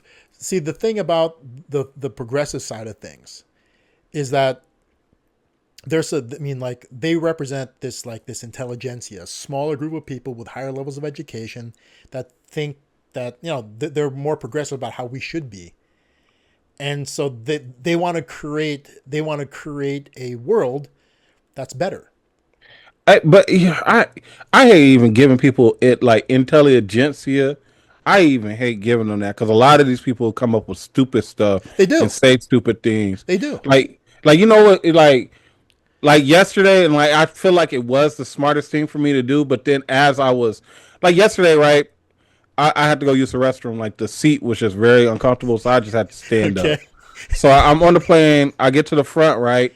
Okay. And I'm talking to the the stewardess, right? And like, I got this hat, right? Like the hat, I think I was wearing my little my red one hat, and the lady was like, "What does your hat say?" I was like, "Oh yeah, it's a market in Los Angeles that I get my tortillas from." I was like, "I'm a cook," and she's like, "Oh okay, I thought it said Make America Great Again." I was like, "Oh yeah." And the stewardess next to her was like, "When was America ever great?" And like.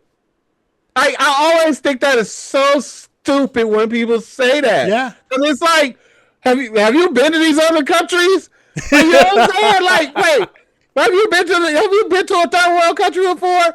I think America kind of fucking great. America's great now. Think about shit. You know what I'm saying? Like, nigga, go somewhere. Like, but it's like, I think the smart thing for me right there is not to argue with the stewardess. Yeah. You know what I'm saying? Because it could go there. Just nod, nod and move on.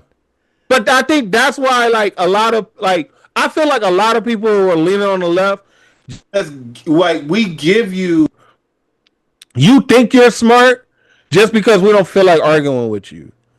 I think that's what it is. Like, the other day, like, have you heard of Jasmine Crockett? No. You never heard of Jasmine Crockett? I've not. Oh my God, Jasmine Crockett is a Democrat, a Democratic like senator. I want you to say she's a senator, something like that. U.S. representative. U.S. representative. Yeah, she's a U.S. representative, right?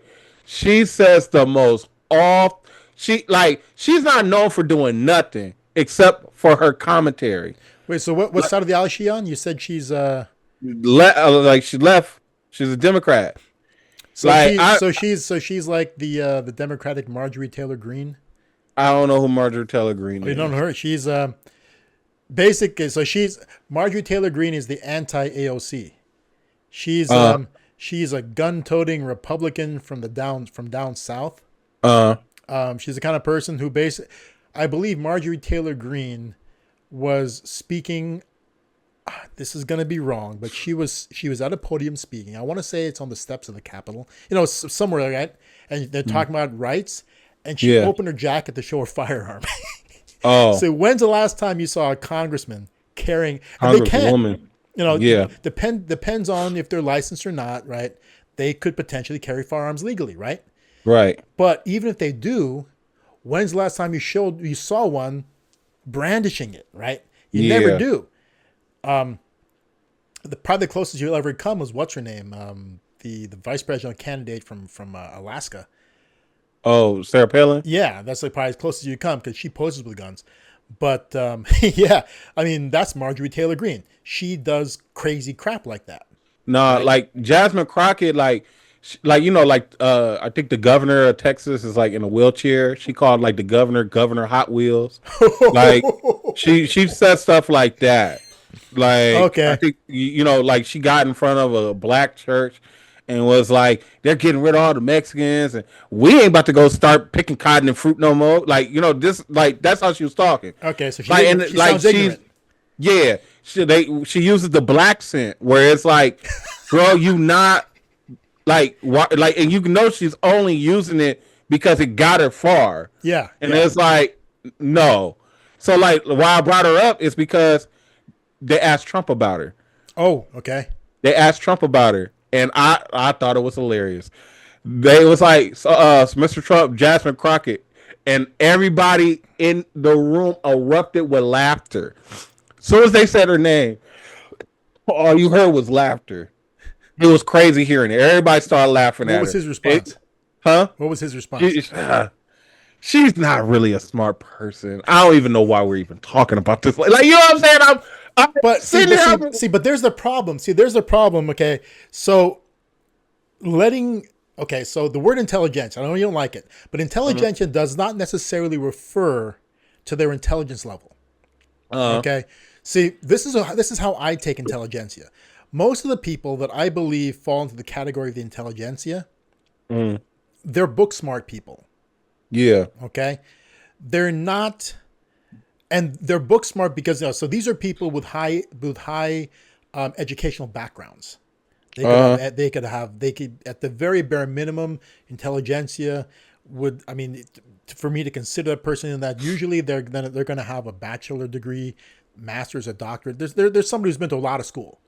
Okay. Yeah. Maybe they never even finished, but they've spent 10 years in. Like they went 3 years towards a fine arts degree. Then they changed their mind and went into English lit. Then they had 3 years towards towards the fine arts, and they went to English lit. Then they changed their mind and went to some, they're part way to 7 different bachelors, but they could never finish. That's possible, right? But they're not practical people. The intelligentsia spent way too much time surrounded by theoretical thinkers. So they can talk about economics from economics course point of view, but they've never run a business. Nope. Right. So I'll bring this one up. So I was watching some old footage of Charlie Kirk and some kid. So this is some college kid who's telling him. Was he telling him, what are your he said, they're basically, he's telling Charlie Kirk that he doesn't have the qualifications to talk to them about economics. Right. Right. Because he says, you never even graduated from college. How can you talk to us about economics? Right. And Charlie Kirk's response is, I run a multi-million-dollar company that does that spends millions of dollars in outreach. I employ X hundred number of people. We've in terms of fundraising, we've raised this many $1 million. I've created jobs. He's created jobs. He means he has practical, operational business knowledge, and he's successful at it. Right. And then on top of that, because he has to study for these debates, he starts jumping into communist theory. And he knows way more about patterns of communism than any of these other people know, right? He's bringing up these communist philosophers, and I knew a lot of them because they are actually the main people, and then these people don't know them, right? Or even economics. And I'm like, whoa! It's like, how do these kids not know this stuff, and why are they debating him about this if they don't know it either? Yeah, it's like, but those kids are. If you're in school right now, if you are a full-time college student at a regular standard university, like the kind that has dorms, you are part of what would be considered intelligentsia, right? I get what you're saying. So you're surrounded by theoretical thinkers. You're surrounded by people who teach and don't do. Very few professors in a college would actually apply their knowledge in the field, right? A lot of law professors have never practiced, right? I remember my first econ professor I ever had, when he walked in, and the first thing he did is he starts talking about economics in relation to the sale of alcohol and marijuana, because I went to UC Santa Cruz. And alcohol and marijuana were everywhere on UC Santa Cruz, so he wanted to make it relatable, right? But this guy was in his early 30s, right, and he had a master's and a PhD in economics. So you know that if you're in your early 30s and you have a master's and PhD in economics, you've never worked in the field. Nope. You spend your entire time in school, right? That's intelligentsia, right? So that's what I don't want to say learned. They're deluded. They're deluded. They're deluded by an environment that doesn't support real life. Like AOC falls into that category not because she spent too much time in school. I don't know what her education background is, period. But what I do know is that her vision for what the world should be like doesn't make practical sense. I mean, how can you live in a world devoid of fossil fuels right now? How can you live in a world without air travel? No, yeah, it's. Right? I mean, a lot of people, like, I don't know, man. I feel like a lot of people that are in power are just not. Yeah, I mean, it's theoretical. I mean, they have theoretical ideas that they think could work. I mean, like, and the other one, like Greta Thunberg, the climate change warrior that everybody loves, right? The kid. Yeah, we wasn't listening. They're trying to eliminate. How do you really eliminate air travel? I mean, AOC is trying to do it too. How do you eliminate air travel? It's not possible. It's impossible to do that. And on both sides of those extreme left people, the progressive ones, want to live in they want to change the world into what it should be 100 years from now, but they want to do it now. Right. They're talking about oh, we can develop technologies, right? No, you can't. It's like it takes time to develop those technologies. It takes time. Just like, from a social perspective, right? From a social perspective, they want a world like Star Trek where like all colors are as one, plus all these crazy ass aliens. We're not talking about people from other countries. We're talking about people from other planets, right? Where like everyone freely intermingles, money doesn't exist. I mean, that's the Star Wars world, right? The utopia. Yeah. Everybody freely intermingles, money doesn't exist. Like William Shatner hooks up with green chicks. That's the world that these people want us to live in. Right. These are the type of people that let men play women's sports. Yeah. I mean, like a world where you want a hamburger, a machine produces it instantly. So there's no economy anymore because nothing has to be grown. Nothing has to be manufactured. Everything is just instantly produced. That's the kind of world they think can be. But no, it's like, like a place where women can play in men's sports and men can play in women's sports. Right. It's bizarre that people can think that maybe someday what they want can happen, but that's a long way off. I mean, they should. I don't believe anything that they want to happen will ever happen. I mean, they should accept small wins. I mean, they should accept small wins where they get them, right? Yeah. It's like you can declare any of the three of us in California can declare that we're female on a driver's license if you wanted to. Yep. Right? We could do that. And for them, for the people, that's a small win. That's a great win. That's an incredible win. Right? The bathroom thing, I don't know where that's going, right? I mean, it because I still remember that when they came up with genderless bathrooms. I couldn't believe I was there when they started voting on that. I literally was there while they was voting on it, and I saw it go into effect where I was like, "Oh wow, I can't believe this happened." Where it went from a man and a woman being on the toilet to where it was a triangle. Yeah, it was a half. Like the right half was the guy, left half was a now it's right? A triangle. It was just like. I mean, but we've experienced that before. I mean, like institutions where there's only one bathroom. Yeah. Right? You walk in and it's so small you can't have two. There's one, right? Usually in that instance, it's also only one toilet, so the door locks, so it's one person at a time, right? Okay, I can see that. But I went to Santa Cruz, right? You see Santa Cruz, the dorms were completely, truly co-ed. There was only one bathroom on the floor. It was big. And there was like 10 stalls and a bunch of showers, and it was completely co-ed. All dorms in Santa Cruz were completely co-ed. You walk in there and you'll see guys and gals with their towels wrapped around them going to use it, completely co-ed. So you made it a point to be modest in the bathrooms. So everybody made sure to cover up at all times because you don't know who's going to be in there, right? That's how Santa Cruz was. And this was 1989, right? And it had been that way a long time before. That was one of the things that we were told us when we did campus tours. The first thing they told us about Santa Cruz when I went there to do a tour, that the campus is clothing optional. That's the first thing they told me. The campus is clothing optional. Second thing they told me is that all dorm bathrooms are completely co-ed. Okay, and they told me what that means is that There's like 7 showers in a row, 10 toilets in a row, and anybody can come out of any one of them at any time. Right? Brushing your teeth in the sink, and there'll be a guy next to a girl brushing teeth in the sink. Now, that's the way it's going to be. So there's no privacy in these things, right? So if you want to be, and remember, it's a clothing optional campus. So there were people who were running that. Remember, clothing optional means that clothing is the option. Okay? So the state of nudity is the natural state in the campus. People exercise that? Yes, they would. And here's the funny part. Almost 100%, the people who exercised that were the people that you did not want to see naked.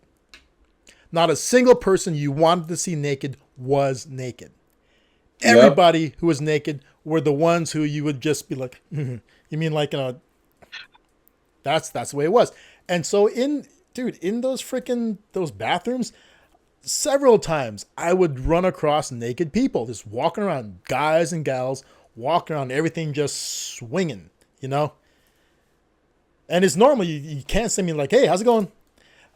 I remember when I first got there, the room next to me, doors open, cracked open, and his roommate, the guy, so I became friends with the guy living in the room, and his roommate was in there. I remember the door was partially open, and me and the guy, his name is Gonzalo. What was it? We walk in, and the dude's naked. The roommate's naked, like it's no thing. Clothing is optional. Clothing's optional. It's crazy, but that's funny. So that's, and when I think back on it, there was no outrage about that scenario at the time. And and the reason why is this, okay? Santa Cruz was known for that, and that's the way things were there. If you were going there, you were opting to be in that environment. Everybody, so it's not an elementary school. It is a public school, as in because it's a UC, right? But it's not like your kids suddenly end up there because you live around it. No, you gonna do stuff Santa Cruz style or go somewhere else. You're opting to be there, so from right off the bat. If you're a woman going to Santa Cruz, you know that you're going to see some male junk. Okay, some male junk is going to be feasted onto your eyes that you did not ask for, but that naked male is in the right. and the same thing the other way around. You're going to see some female junk that you did not want to see. Okay, for both sides, right? And it's their right to be nude, right? And so I mean, like that, and so we all opted in for that. So we all chose that, right? No problems with it. It was, but yeah, but to kind of just toss that on America as a whole, yeah, it's kind of, and there were people who did not attend Santa Cruz because of that. Sure. I mean, like you're from Minnesota, you're touring schools. Oh, what a beautiful campus! And then you find out that there could you gotta share bathrooms. Share bathrooms, and they're out. Not for me. Yeah, I'm sure that. I think I probably would have been too back then. Yeah. I don't know. I was a private person. I couldn't even. I hate even doing group showers with the football team. It was weird to me. Well, remember, okay, the showers are not group showers, so the showers are individual private stalls. But yeah, so it's not like one gigantic prison shower. No. Oh, okay, that's what I was thinking. It's individual private stalls, right? Just like any other college. Oh, okay. So I got my stall, and if you come in my stall, that's kind of the invasion of privacy. Yes, that's frowned upon. I mean, of course, Okay, yeah, I can deal with that. Yeah. And then I walk out. There may be somebody who's naked. Yes. But it's like they're not coming to stall with you. Yeah, correct. Yeah. Okay, I get what you're saying. Yeah. That makes more sense. Now that is actually, I can tolerate that. Yeah, it's a funny situation. It's liberating. Yeah, so it wasn't like an open prison shower. The vast majority of people would be covered up coming in and out. Yeah, the vast majority. Okay, and like I said, the ones who were not were the ones you just did not want to see. I mean, like, the ones who were naked weren't naked in a the funny part is, and actually was good, okay, because the ones who were naked were not naked in a sexual way, if that makes any sense. Mm-hmm. They weren't naked because they wanted to show you their stuff. They were naked out of a philosophy of nature. You know what I mean? They're practicing nudists. They're practicing nudists, but it was zero sexual thing for these naked people. Honestly. Yeah. It actually is one of the things where it kind of helps you control yourself a little bit better. You know what I'm saying? Like you don't want to be the one out there aroused. Yes. And, you know what I'm saying? Like you need to control that. I remember there, a funny aside, there was that econ professor I was talking about, the guy who was young, but he had this like open antagonistic relationship with a student. Okay, this dude would come in and he was pretty tall, thin, bearded, right? Real hippie looking kind of a guy, right? But he looked very hippie, but he always wore flannel type stuff. Okay, and he would walk in, always sit in the front, and he had this thing. He had a back and forth with his professor. They had almost like an antagonistic relationship, but it was good natured. They joked, right? And I remember being there, and for a final, that dude walked in naked. He walked in for the final naked, completely nude, right? And he sat down the front. He sat down in the front row again. He walked in to get a rise out of the professor, and the professor said, "This is crazy. This wouldn't fly today." The professor said he looked up, he saw him, and instead of like being freaked out suddenly, he looked at him and said, "Oh, dude, you dropped your pencil." And he goes, "Oh, sorry, that's not a pencil."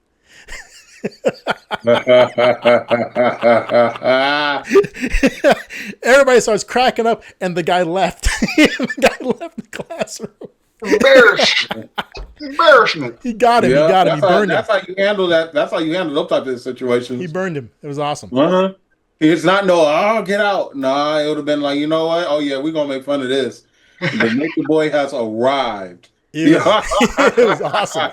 But yeah, I mean, but that's funny. So I mean, like, these things are okay in areas where it's accepted. I mean, like, if it's, the thing is, it's okay with the majority, and that's the thing we have to understand, is that we still live in I still think we do live in something of a majority rule, right?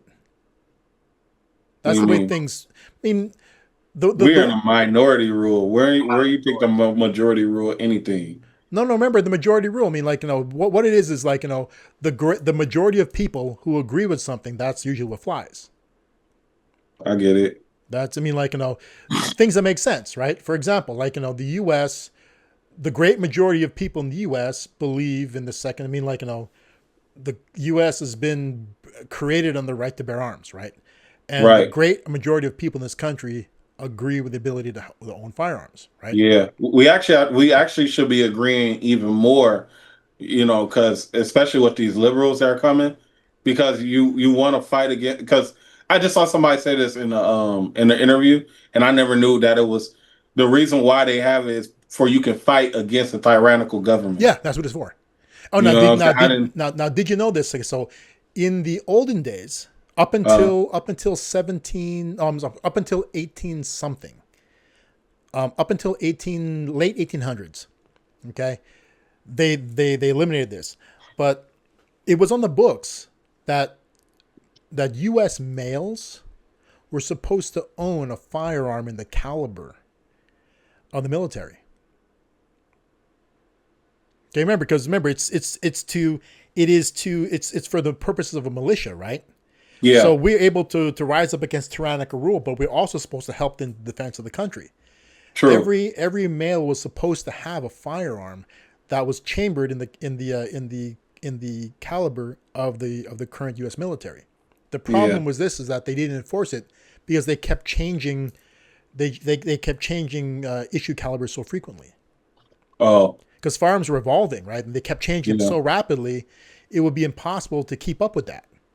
True. Right? And even the U.S. military barely kept up with it.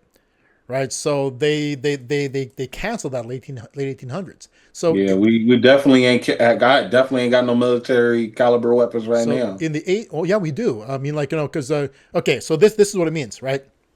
So the current caliber of the military sidearm is 9 millimeter. So if we were following the rules that, see, in recent years that could have actually worked, right? We've kept 9 mil as the standard issue for the past, like, since the 90s. So 45 was a standard issue from like World War II onwards until like the 90s. Then they switched to 9 millimeter. So it's been the same way for like 30 years plus, right? Mm-hmm. So if the old rules were in place now, all American males who were legally able to own a firearm had to have a 9 millimeter sidearm. But Armand, it says free able-bodied white male citizen. Remember, Yeah, it definitely remember, remember once again, 1800s. Yep. Okay, it would have changed. It would have changed over time. See, like, remember that rule was created back when there were slaves. Yep. Right. That would have evolved. So that would have changed to be everybody. Every citizen would have to have. And the thing is this: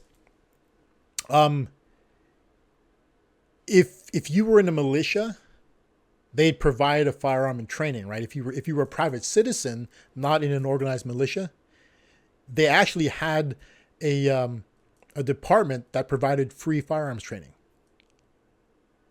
They should always do that. The only thing is, I don't know. People are more scared. You know that because the whole conflict that we're having with Venezuela, they started arming all the Venezuelan citizens because they think we're about to invade them. Well, a lot of countries are like that. The Swiss, because my uncle's Swiss, right? And I visited them when he was still in the army. Every Swiss citizen at 18 needs to enlist.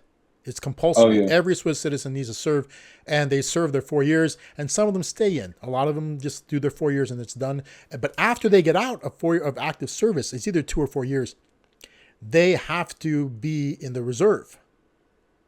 Okay, up until I think 35 is the last year that you have to be in the active reserve.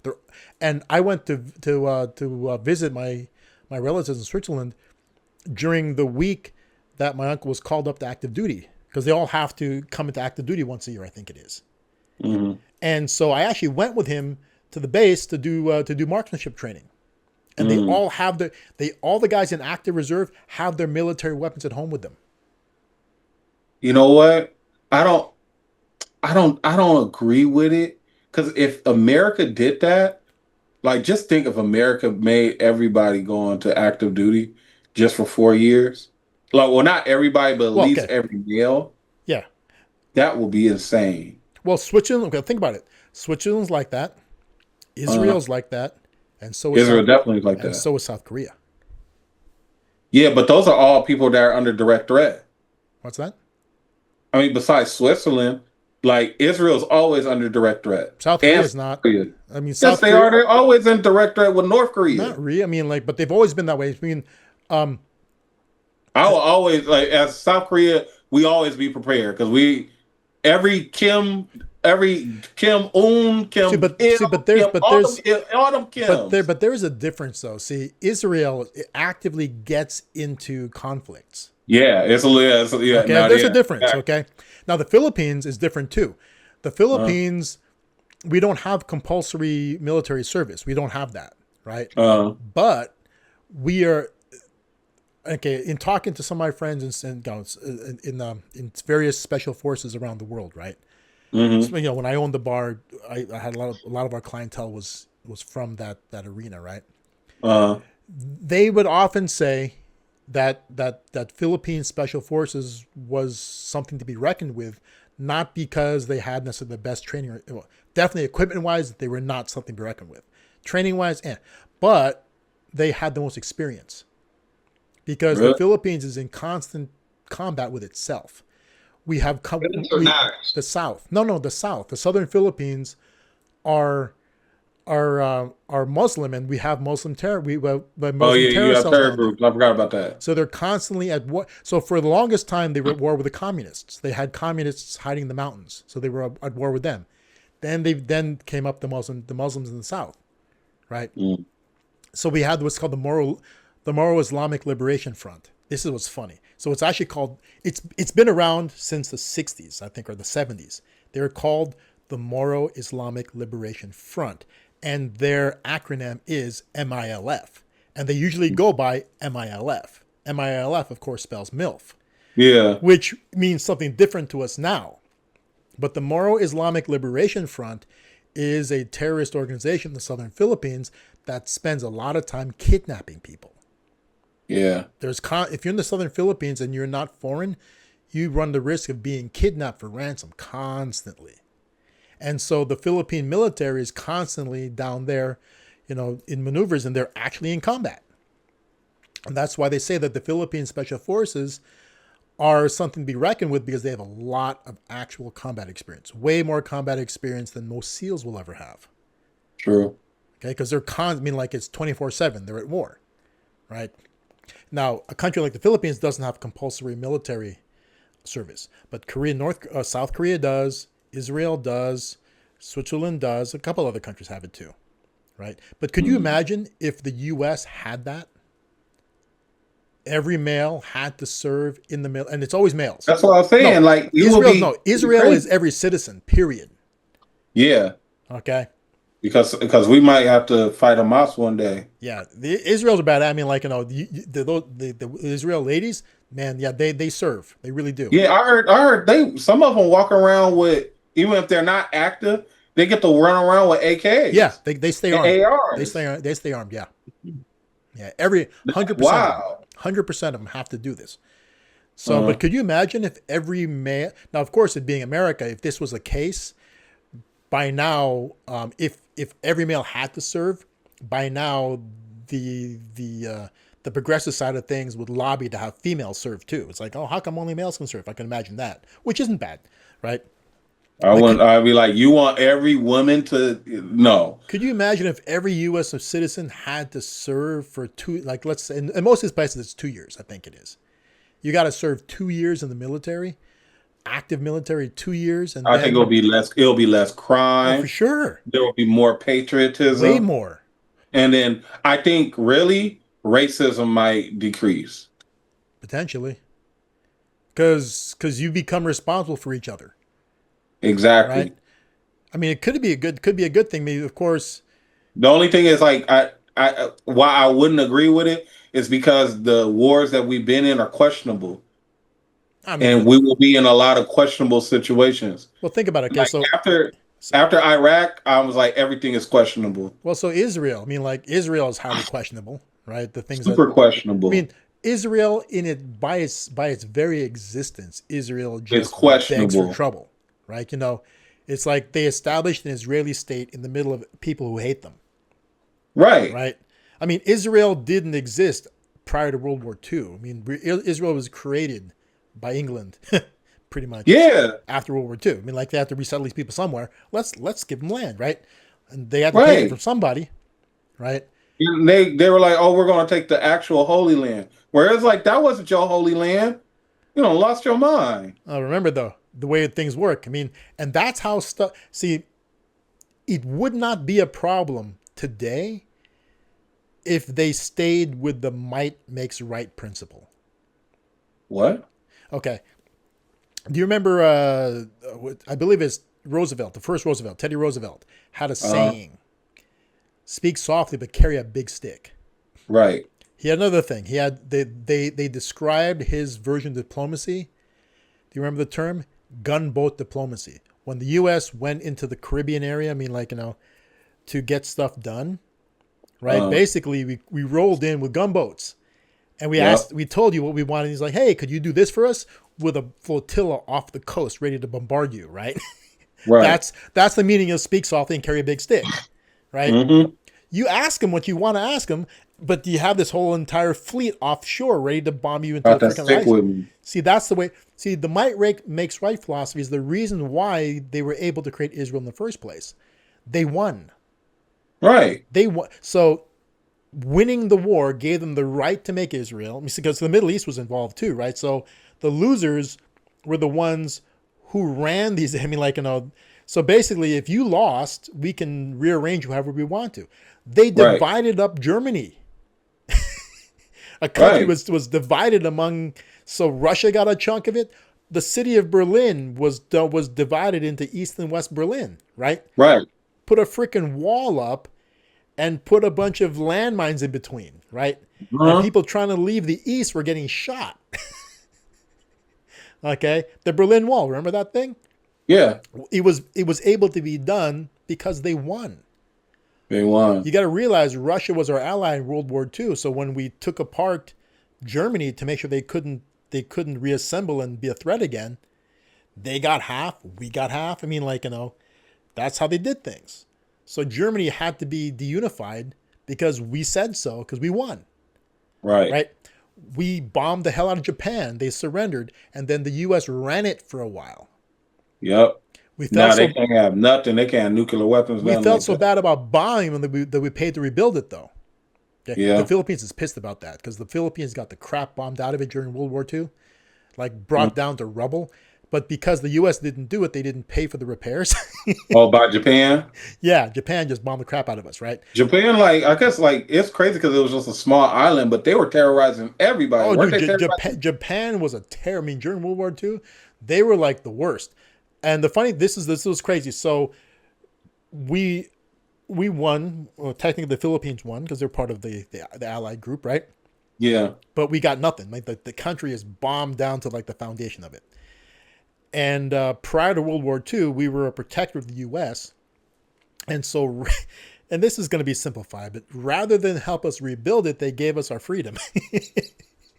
I mean, you want your freedom, or you want? Yeah, it's like, hey, it's like, okay, you want to you can give rule you yourself some money, now. you can become a state. It's like, hey, you can rule yourself now. Congratulations. I mean, the world would be a different place if we become a state. It would be a totally different. We could have been a place. state, really. I mean, if we could have. I mean, shoot, Japan is a state. What? I mean, that's pretty much what it is. I mean, they're not going to say the state of Japan, but after the war, it's pretty much U.S. ran. Well, no, remember, we were essentially a state before. I mean, the Philippines was to the U.S. what Puerto Rico is to it now. Oh, like a territory? Yeah, it's a territory. It was U.S. territory. In fact, I have, among my collections, I have Philippine money from the 1914 era. It's U.S. money. It says United States of America on it. Whose picture was on it? What's that? No, there weren't president? heads on it. It was eagles. Okay. And I got a bunch of it here somewhere. But yeah, we were essentially a U.S. We were a territory back then, like Guam is now. Philippines, Guam. Because remember, the U.S. picked up the Philippines at the same time it picked up Puerto Rico from Spain. It was Spain's, and now it's. See, remember, that's the might makes right era. Winner gets to choose, right? So the U.S. won World War II, and we ran Japan we felt so bad about nuking them that we helped to rebuild them, and we ran it for the longest time. MacArthur ran Japan. He was the Supreme Allied Commander and the governor for a long time. I think the governor, but he ran that show for the longest time. And then the Philippines, they gave us our freedom instead. And because the Philippines was probably the most advanced country at the time. Because remember, when the U.S. ran us, when we go there, you'll see down to the old Manila area, it looks like Washington, D.C. I'm not talking about the slums of Washington. I'm talking about the Capitol building, the Lincoln Memorial. All the buildings look like that because that part of the Philippines was built during the same time that Washington was built like that. Same architects. There's a post office there that looks just like a U.S. post office in Washington, D.C. from 1915. It's crazy how awesome it looks, right? And they ran it. I mean, like it was, and they had their bases there. The U.S. had they had an air base, they had a naval base. All the bases were there, right? And when they gave us our freedom to self-rule, they made a deal, and they have a long-term lease on those bases, which that lease was up in like 1997, and the Philippines chose not to re-up on the base lease, right? So Subic Naval Base is a U.S. naval base. It was. Clark Airfield, U.S. Air Force Base. Wow.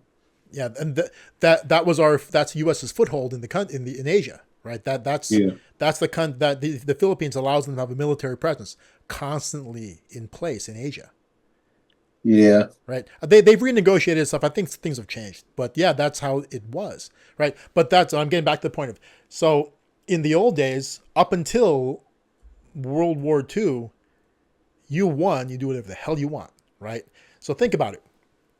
The way the map of the world is right now was shaped pretty much prior to World War II. Right. Countries expanded by invading other countries and winning, and now their land is our land. Right. The U.S. expanded because it either conquered stuff or it bought stuff. Right. That's the way it worked back then. If you wanted a country, if you wanted land, you took it. If you weren't strong enough to keep your land, you didn't deserve it in the first place. That's how things were in the old days. Right. So when the Allies win World War II, wow, let's create Israel. And they could do it because they won, right? Look at all the problems that they got now. Yeah, losers. I mean, the losers have no rights. See, but the reason why there's problems now is because we're more civil now, right? A lot of the world. This is going to sound terrible, but a lot of the world's problems is because we became civilized, right? We no longer see the way that things were ruled before. It was an iron-handed rule. Yep. Presidents were practically dictators. Yep. Right. Kings and queens really ruled. I mean, you had a czar in Russia. You had absolute rule. The kings and queens of England were more than just figureheads in the old days. No. Yep. Exactly. They told people what to do, and everybody was their servants. Yeah. It was very, very different back in those old days. Now, I mean, think about this.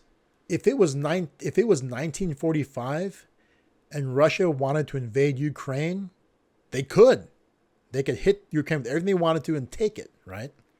And nobody would have said shit. And nobody could say anything because basically people stayed out of other people's business. Yep. That's how it used to be. The wars that happened. It was this whole China and Taiwan thing, that should have been already been deaded out. Yeah. Well, the only reason Taiwan is because they made some friends, right? Yeah. But think about it, Europe had its fingers in the pies of so many countries all around the world in the old days. Yeah. Right? And they could do whatever they want. A European country could treat the local population any way they wanted to in the old days. Mm-hmm. Right? Nowadays you can't even run a legitimate business in a country. This is crazy. You went from a time where you could unilaterally create Israel, take land away from another country and make a country, right? And drop a bunch of people there who nobody wanted, right?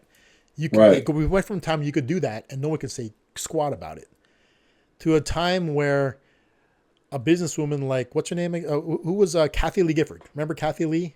Yeah. Kathy Lee Gifford went through this huge firestorm.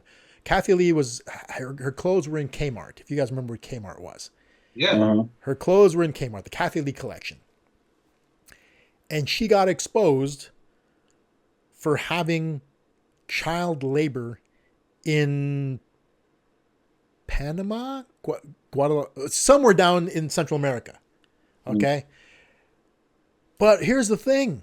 In the country it was happening in, it was not illegal. That's the age you can work was 10 or whatever.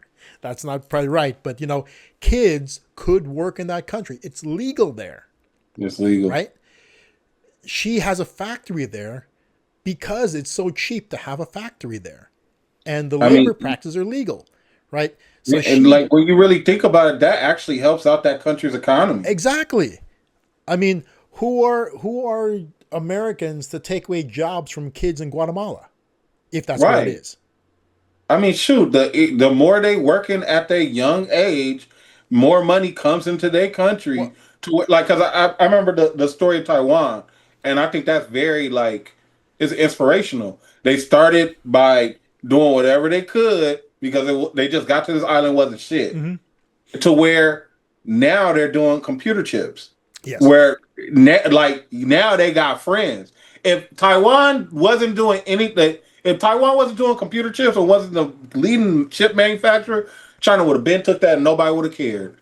Here's something funny about Taiwan. Okay, so Taiwan is actually populated with what China would consider the intelligentsia of the time.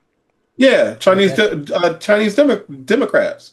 Yeah, well, now Taiwan was the people who fled China were because remember during that time there was a purge of the educated. They did not want college education. I mean, like they thought that what you learned in college was basically like it's like fluffy foo-foo crap. It's like if you're filling your mind with useless philosophy, right? It was a movement of the proletariat. So it was a movement of the working class people. So they saw the overly educated as the oppressors. So these are people who fled with their personal wealth to Taiwan, right? Yeah. Here's something that you don't realize about Taiwan. When you go there, okay, when you go to Taiwan, it's in the airport, there's a whole bunch of these dioramas and information about the place. Yeah. There were people in Taiwan before the Taiwanese got there. Yeah. There was a whole bunch of indigenous people in Taiwan who were basically chased away. Really? Yeah, so when you see real Taiwanese people, they're tribal people. So there are still tribal people. They don't look Chinese. They don't look Chinese, no. There are still tribal people living in more remote areas in Taiwan. So there's like several different tribes of people. They were the original inhabitant. They are the indigenous people of Taiwan. And what did they do with them? What's that? What did they do with these indigenous? Right now they involve them in tourism. I mean they have their own unique textiles and everything. They actually remind me a whole lot of like those island people you find in like Hawaii and stuff like that. They're like the real Hawaiians. Yeah, the islanders. Yeah, Taiwan's I think I mean I'm not sure, I'm not an expert at all about them, but they are different from the Polynesian people. They're not Polynesian. They're something else. But they're similar. They're similar culturally to Polynesians. So they're definitely not. So in that case, then the Chinese people can't just be like, "Well, this is our island." No, I mean, no, they can't. But the funny part is, remember, Taiwan was created out of. So these people fleeing mainland China, they were able to take Taiwan because the local population couldn't stop them. Remember, that's back in the world where if you can't keep it, you don't deserve it, right? Right. So it's the same. It's the reason why it's the reason why America has Texas now and Mexico doesn't. Right. Oh, right. We took that, right? It's the reason. You're never getting it back. Yeah, it's the reason why we have California and Mexico doesn't. Yeah, right? And you're never getting it back. And then the argument is this. I mean, like people who are I've seen this people protesting in California, saying that you can't try to kick me out of land that you stole. Right? Man, shut the hell up. That doesn't work. I mean, like, the world is built that way. I mean, like, that's just how you think now. You can't steal land anymore. But back then it wasn't stealing. Back then it was conquering, right? Yeah. So, yes, we can kick you out of land that has been conquered because it's now America, right? So their whole thing is this was Mexico before it was the U.S. and before it was Mexico, it was the land of the natives, and I descended, not me, but from their point of view, I descended from natives through the Spanish. Man, take your ass back to Mexico. I deserve to be here, right? That's what they say, but no, that's not the way it works. It's like the world is shaped by conquest. It's only now that we've become civil about things. Right. It doesn't change thousands of years of history. You can't give, and that's why going back to previous events and trying to get, I mean, the land, America was taken from the Native Americans. Yeah. That's the way things were back then. And I don't think that they got something for it. I mean, like, but, trying to get paid for it ain't going to happen because that's the way things were. Right. The Philippines didn't get fixed after World War II, and we're dealing with it, right? we're not doing well. We're dealing with it badly. We're dealing with it with a lot of political corruption. But the Philippines has never asked America Shit. for basically to cover the cost of getting, because the Philippines got flattened because the bases were there. I mean, Japan would have entirely ignored the country pretty much. Well, they wouldn't have ignored it. They would have gone there anyway. But if the U.S. bases weren't in the Philippines, Japan would not have done what they did there. That still amazes me that Japan is so much smaller than all of these other countries, and it was fucking everybody up. Yeah, they all Japan had to do was not go west. All they had to do was just stay over here. Well, and they probably took over the whole. If and that's the story of the whole Axis power structure. I mean, like, if Japan hadn't messed with America, if Japan had chosen not to mess with America, the entire world would look different now. It will look totally different. No, but here's the thing, though. So I've read about. I have several books on this, and I've spoken to a lot of people about this. Japan had no choice but to poke the bear. It had to, yeah. And the reason why is this. See, America was not involved in the war in terms of militarily, but we were providing like how we doing right now. We were providing support, and we were providing blockades. Right. So this is Japan's biggest problem. They're an island nation limited to the resources that are there. Yeah. They have to import a lot of stuff. They have no access to oil. No. Right? They don't have it there. And so because of that, they're going to run out. I mean, like, their entire war machine runs on it. Right. Gasoline and diesel are created from oil. Right. So without oil, their ships don't run. Their planes don't fly.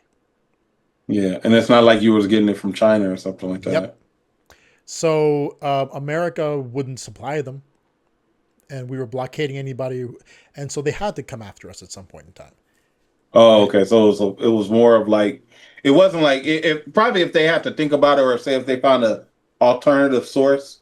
I mean, what they should have done is they should have negotiated a separate peace with America. I mean, America would have demanded that they stop aggression, and that's the funny part. Think about this, right? Hitler and wartime Germany kept taking country after country after country, right? And everyone was saying, and we were all cool with it for a while, right? It was only when they decided, I mean, if they had stopped after Poland, if they hadn't crossed the aisle if they hadn't taken France, if they hadn't gone after Britain, it'd be a different story. Right, because they took Austria immediately. They walked in, and Austria didn't even put up a fight. Austria basically, they walked in and said, "Hey, you're ours now," and Austria said, "Yeah." Right. I think France was like that too, though, right? To a certain degree. I mean, like, no, they put up resistance. But yeah, France is known for laying down for everybody. But war wasn't declared for the longest time. Right? If they had stopped, I mean, the problem was they just weren't satisfied with how big they got. They wanted everything. It's the problem. Got greedy. Right? They got where greedy. It looked like, dang, y'all got kind of big, kind of quick. Y'all could have just kind of sat on that. If they took, if they'd taken Austria, Belgium, the Nordic countries, and they just stopped there, that's what Germany would look like now. Germany would be like 5 times bigger than it currently is, and it would still be Nazi Germany, right? Yeah. If they just didn't mess with England, if they just kept it, they just. If you think they would have got away with the Holocaust? They wouldn't even talk about the Holocaust. No, they wouldn't even done the Holocaust. They probably wouldn't have done it if they'd only. Okay, so part of what led to that, part of what made it okay for Germany to do that internally, is they painted the Jewish people as the reason for their problems. Right. Right. So I don't know if they would have done the Holocaust anyway. I mean, I'm not sure. I mean, like, it's all speculation at this point, right? But Yeah. if they were smart, they would have taken these countries. They would have treated the Jews, at least the Jews within their boundaries, the same way that the Americans treated the Indians, right? Mm-hmm. Put them in, give them reservations. I mean, like, because America took Indian land, right? And they settled them somewhere that we didn't want. Like, all the reservation land that they were given was at that time land that we were not using currently and we didn't think we needed. So let's put them there, right? Because they were in a place that was pretty solid. It's like, oh wow, that's a good spot. We want that spot. So let's take their land here. Let's put them here, right? That's probably what they would have done to the Jewish population. They would have seized all their, because they did. They seized all their stuff, and then they would have put them in like they would give them like land somewhere in the forest or something. So I mean, because I just thought they had a hatred for the Jews, so that's why they the hatred came because they needed to unify the country behind something. They needed somebody to blame for all their problems, and it was the Jews. And so I mean, but where did these gas chambers come from? Oh, just Hitler spiraled over the years. I mean, like, as time went on, he just they went from segregating them into putting them into labor camps to now killing them. They were stages. They identified them, they segregated them. You've heard about, they call them the Jewish ghettos. Yeah. Yeah. They're called ghettos. Yeah, it's in Krakow in Poland. They were called ghettos. So Jewish ghettos. Yeah, the areas of town that the Jews had to live in, right? So they were all identified. They were all put into a certain place to live, and then they started rounding them up to put into labor. The concentration camps were labor camps initially, right? Right, and then they went with what do they call it? The ultimate solution. I forget, whatever. Yeah, just get rid of them. It went that way eventually, right? But if they had been smart about things, they would have limited their conquest to what the West would allow them to have. And then they would have just taken the Jewish population and put them, like we did to the Indians, exactly like I said. They'd give them reservations. That's probably what they would have done. And then we'd be in a weird place today, but that's where it would be, right? Because nobody really wanted to go to war with them, right? The only reason why we did is because they just kept pushing. Same thing with Japan. They just kept pushing. So if Germany had stopped at a certain point in Europe and Japan had stopped at a certain point in Asia and negotiated a peace, the world would look totally different today. Right. Completely different world today. And it makes no sense why these people had to keep pushing for more and more and more. Makes absolutely no sense. It's like we talk about now. I guess, see, that's another scenario. They wanted a completely transformed world overnight. They saw a world where, because it's, the German Reich was more than just political. It was almost religious to them. But see, the thing about it is, do you feel like that's the same thing that Russia is doing right now? Because it's like, why the hell did you need Ukraine? I think Ukraine has resources they want. Well, yeah. I said that to myself recently. I was like, for real, you gonna kill all these people for minerals? Yeah, they will. Okay, so here's another thing, right? God damn. They will. Think about this, okay? And now when you think about it a little bit deeper, though, think about this. Not just for the minerals. Okay, yes, it's for the minerals, right? It's for the minerals. But part of what emboldens Russia to do it is, okay, what's the rationale? Okay, it used to be Russia. It used to be theirs, right? And so so that's the rationale going in. We're just taking back what's ours. That's probably how he thinks of it. That is how he thinks of it. Yeah, and that's his justification. I still don't agree, because it was it hasn't been a part of the Soviet Union was gone a long time ago. Yeah, it got over fragmented. 30 years, over 40 years now. Yeah, but he's trying to bring back the way things used to be. He's trying to bring back the might makes right scenario. Right? I know. I'm doing it because I can. And he's going to start a whole war over it, where nobody needed that shit. Yeah, you have when I think about it, right? Like, you got to look at Russia on the map. The biggest country on this earth wanted more more shit, wanted more minerals. Okay, but here's what's crazy about the biggest country on this earth. The biggest country on this earth has some of the most useless land on this earth. So much of Russia is essentially like, so much of Russia is basically barren waste. That's the crazy part about that. I mean, like, it's the reason why it's so big is nobody wants the rest of it. It's the sad part. I mean, America's big, right? America's a big ass country, right?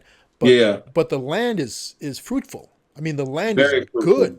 You know, the land is. I mean, the climate can be, even in the extreme areas, there's moderate areas in the climate, right? Russia has some of the most severe weather and some of the most severe terrain you'll ever encounter. You know, well, how much? Because I think how much of it is unused?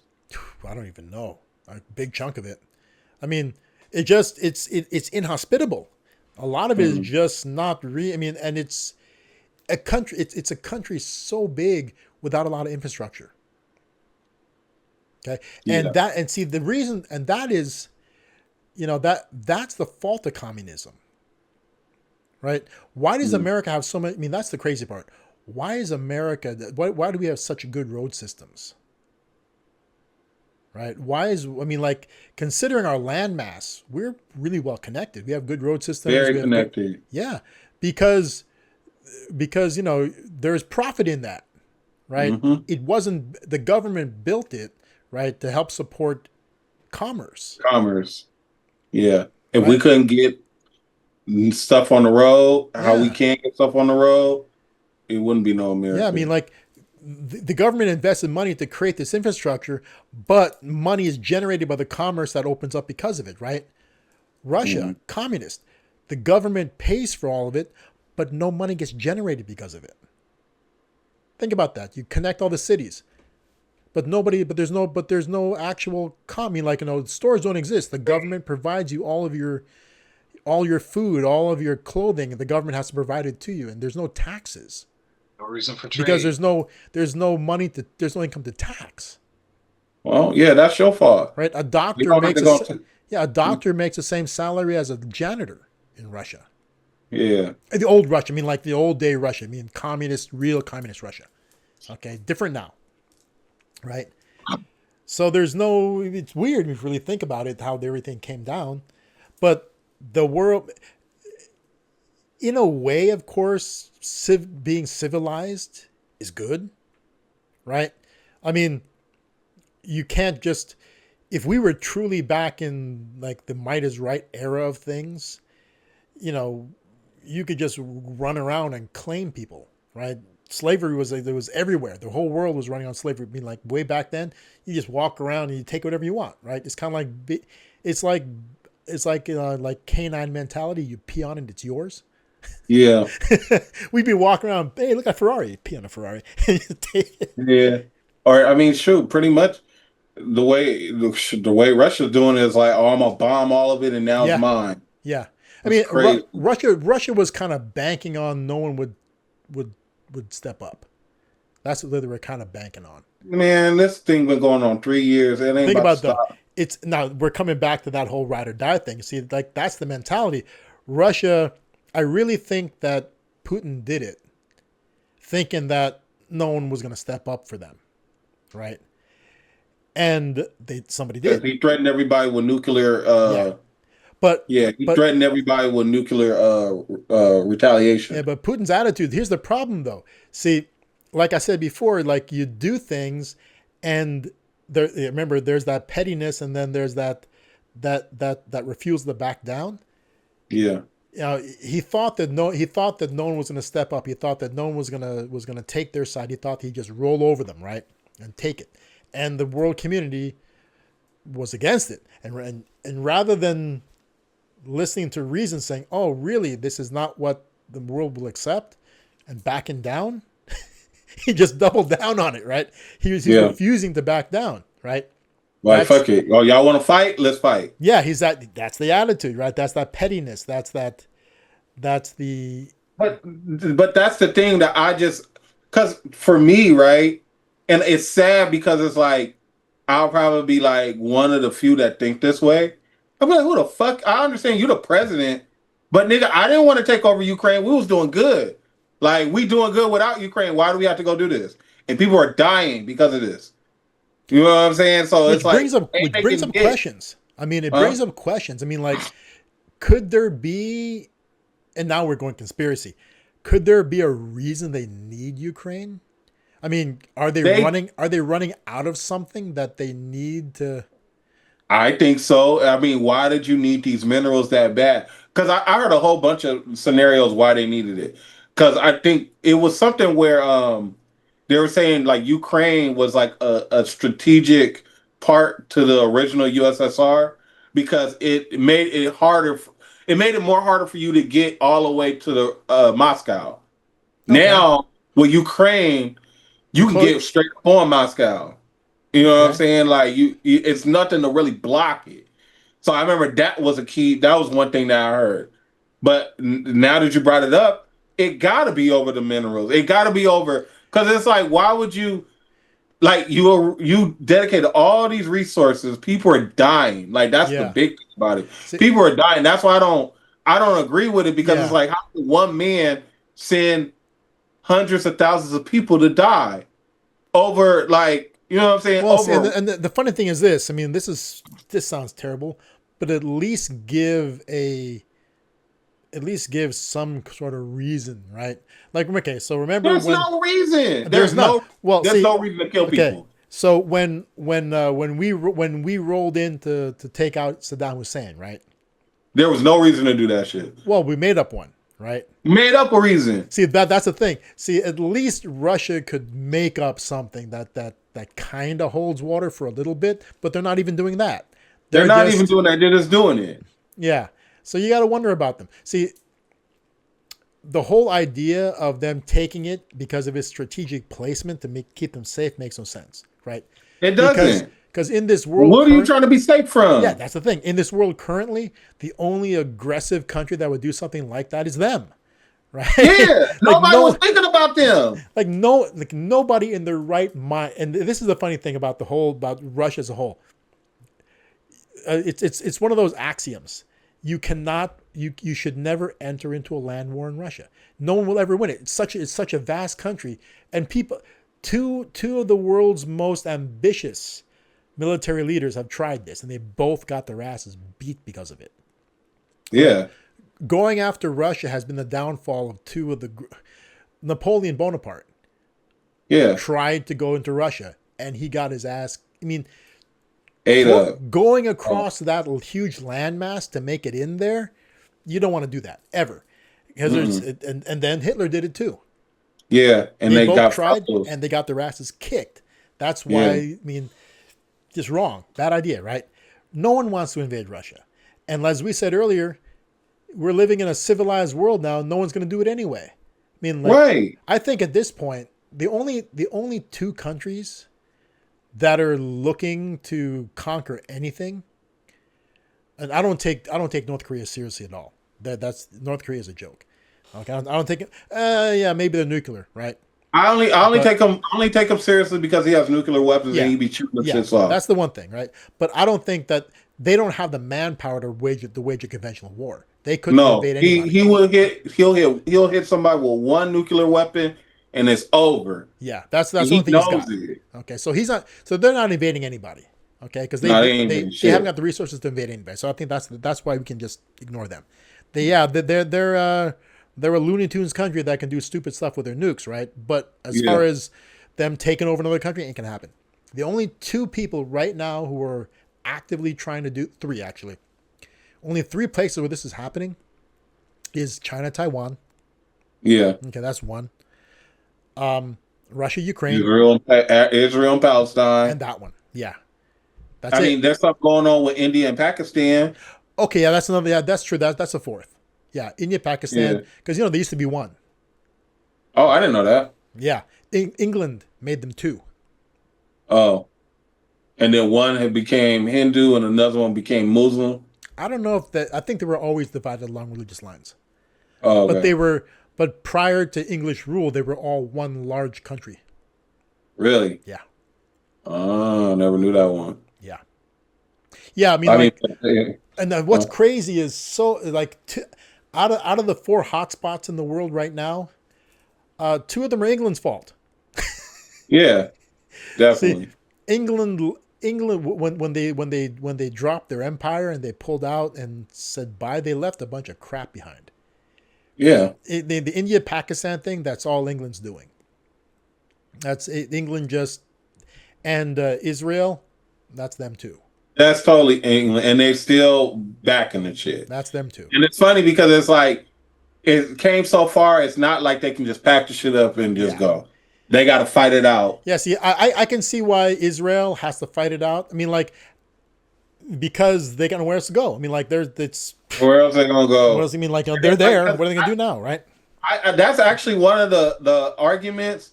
Because I mean, like, I used to have that argument. I used to be on the whole free Palestine tip. Now I've came to a point where it's just like it ain't nothing to argue about.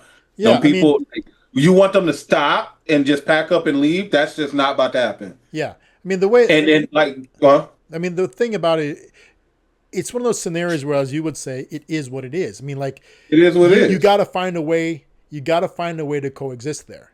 There's ain't no coexisting. They got to get rid of all those people. Yeah, I mean, they have to actually get rid of Palestine. And you know why? Because I still remember it. Like, Hamas was on their ass at one point in time. Yeah.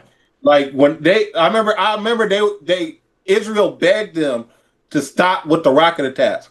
They shouldn't have. They should have just kept going. They should have never stopped that shit.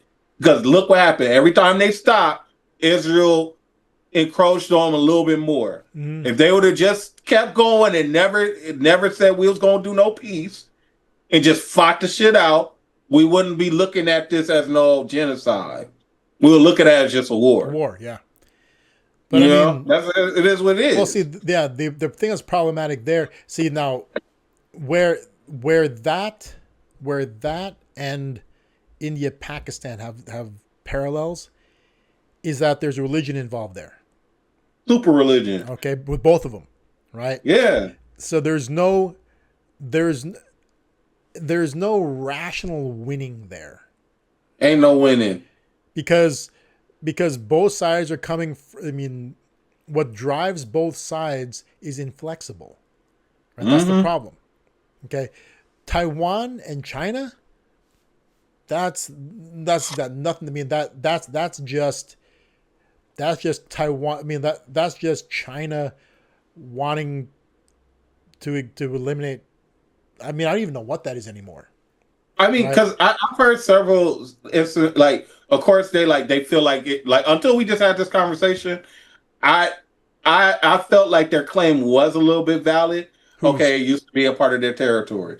But now you telling me that there's indigenous people that aren't Chinese that were living there, nigga, that's not your territory.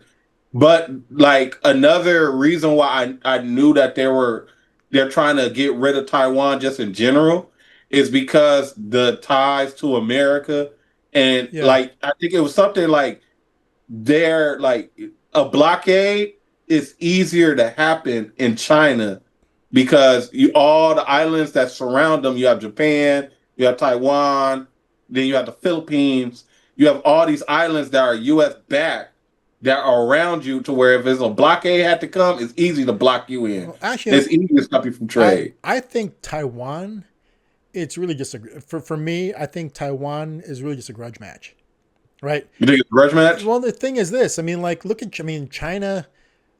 Okay, China don't really need the shit. China's become a world power, right? Yeah. They were not before. They've become one, right? But even from the beginning, China was created out of the China we know today is created out of an ideology set, right? They just want to stamp. I mean, like, Taiwan in the beginning, Taiwan represents the previous regime that they want to stamp out, right? And I just think that it's a grudge match over decades.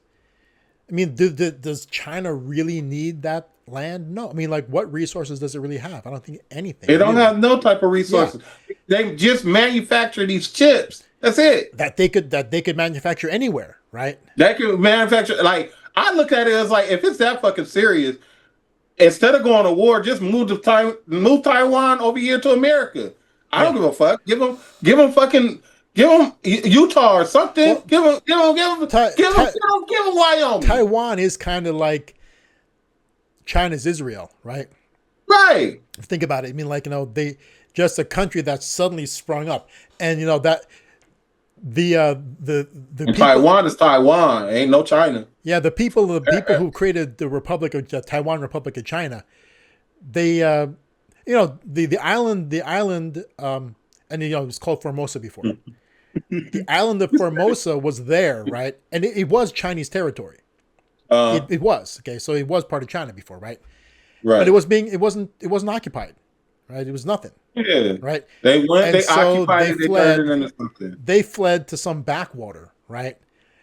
And if they had fled to somewhere that China didn't own, we wouldn't be no problem, right? If they had fled to Guam, it wouldn't be a problem, right? But now what China wants to do, they want to take over because they've seen them actually create something out this shit. No, but they've been trying to take them forever. I mean, they've been trying to take Taiwan back since the beginning. Even before it was Taiwan. No. Ever since the people moved there, they declared themselves Taiwan. Remember, Taiwan is not recognized by a lot of countries. Really? Yeah. There's no Taiwanese embassy in the U.S. Trump visiting was a huge deal. It was because basically it's like America. See, America's never diplomatically recognized Taiwan. Many countries, but guess what? Many countries haven't. Taiwan. Yeah, many countries haven't recognized them as a country, right? We have no official diplomatic ties to them. We don't have any. We don't deal with them. I mean, as a country, we don't deal with them. Business wise, we do, right? Yeah. Private industry, we deal with them, but we don't have any. And why can't China just deal with them? What's that? And why can't China just deal with them? Oh, China is just like. See, America doesn't say that they don't exist, but we don't acknowledge their existence either, right? So we don't. America has never acknowledged them as a legitimate country. Damn. But we've never said that they're not. Our whole thing is. But we did say that they are. What's that? But we didn't say that they are. Yes. So that's why we don't have what's it called? We don't have diplomatic ties to them. We don't have an ambassador to Taiwan. And we don't recognize an ambassador from Taiwan to America. So if you were to ask, if a reporter was to ask Donald Trump if Taiwan's a legitimate country, he wouldn't be able to say yes, it is. Right? Because it's him recognizing Taiwan as a legitimate country. That'll start the war. That's fighting words. That's a war, right? Other countries have that don't matter. Right? Yeah. So does the Philippines and Japan recognize it? What? Do like the Philippines and Japan recognize Taiwan? I don't know. I mean, commercially, everybody recognizes Taiwan. Right? Yeah. I mean, there's an airport there. I mean, like I've flown through Taiwan several times. Right. I've had massive layovers there. Right. The only reason why Taiwan is a problem is because China still claims that, I mean, as far as official things go, I guess we acknowledge them as part of China. Because China feels they're part of China, and we never say that they're not. So it's like one of those don't ask, don't tell scenarios. Right? So as a politician in America, you can never say that Taiwan's a country.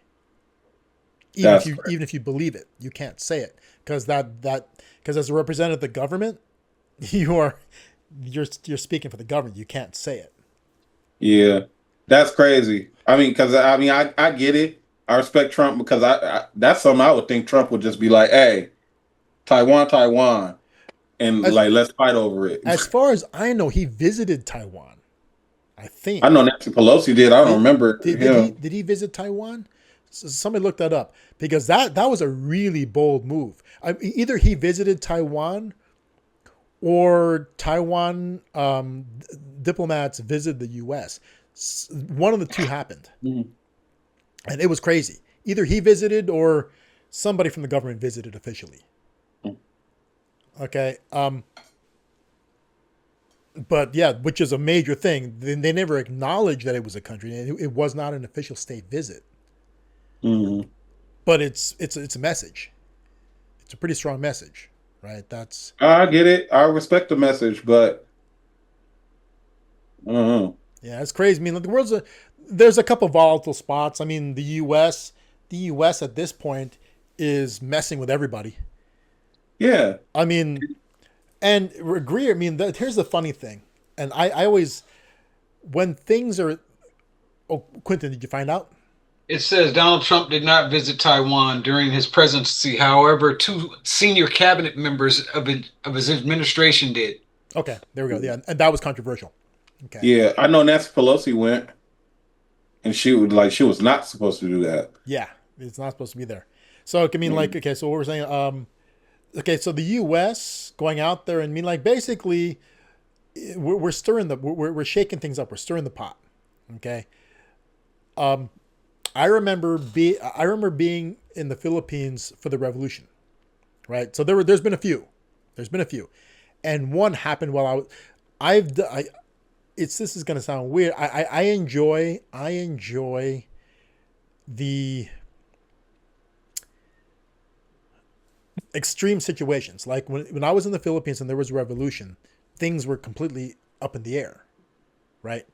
An entire government is being ousted for a new one, right? Well, I mean, some people from the old one will be retained, right? But a lot of people are, when revolutions happen, things get shaken up and a lot of opportunities pop up. That was during the Marcos. No. I was too young for that one.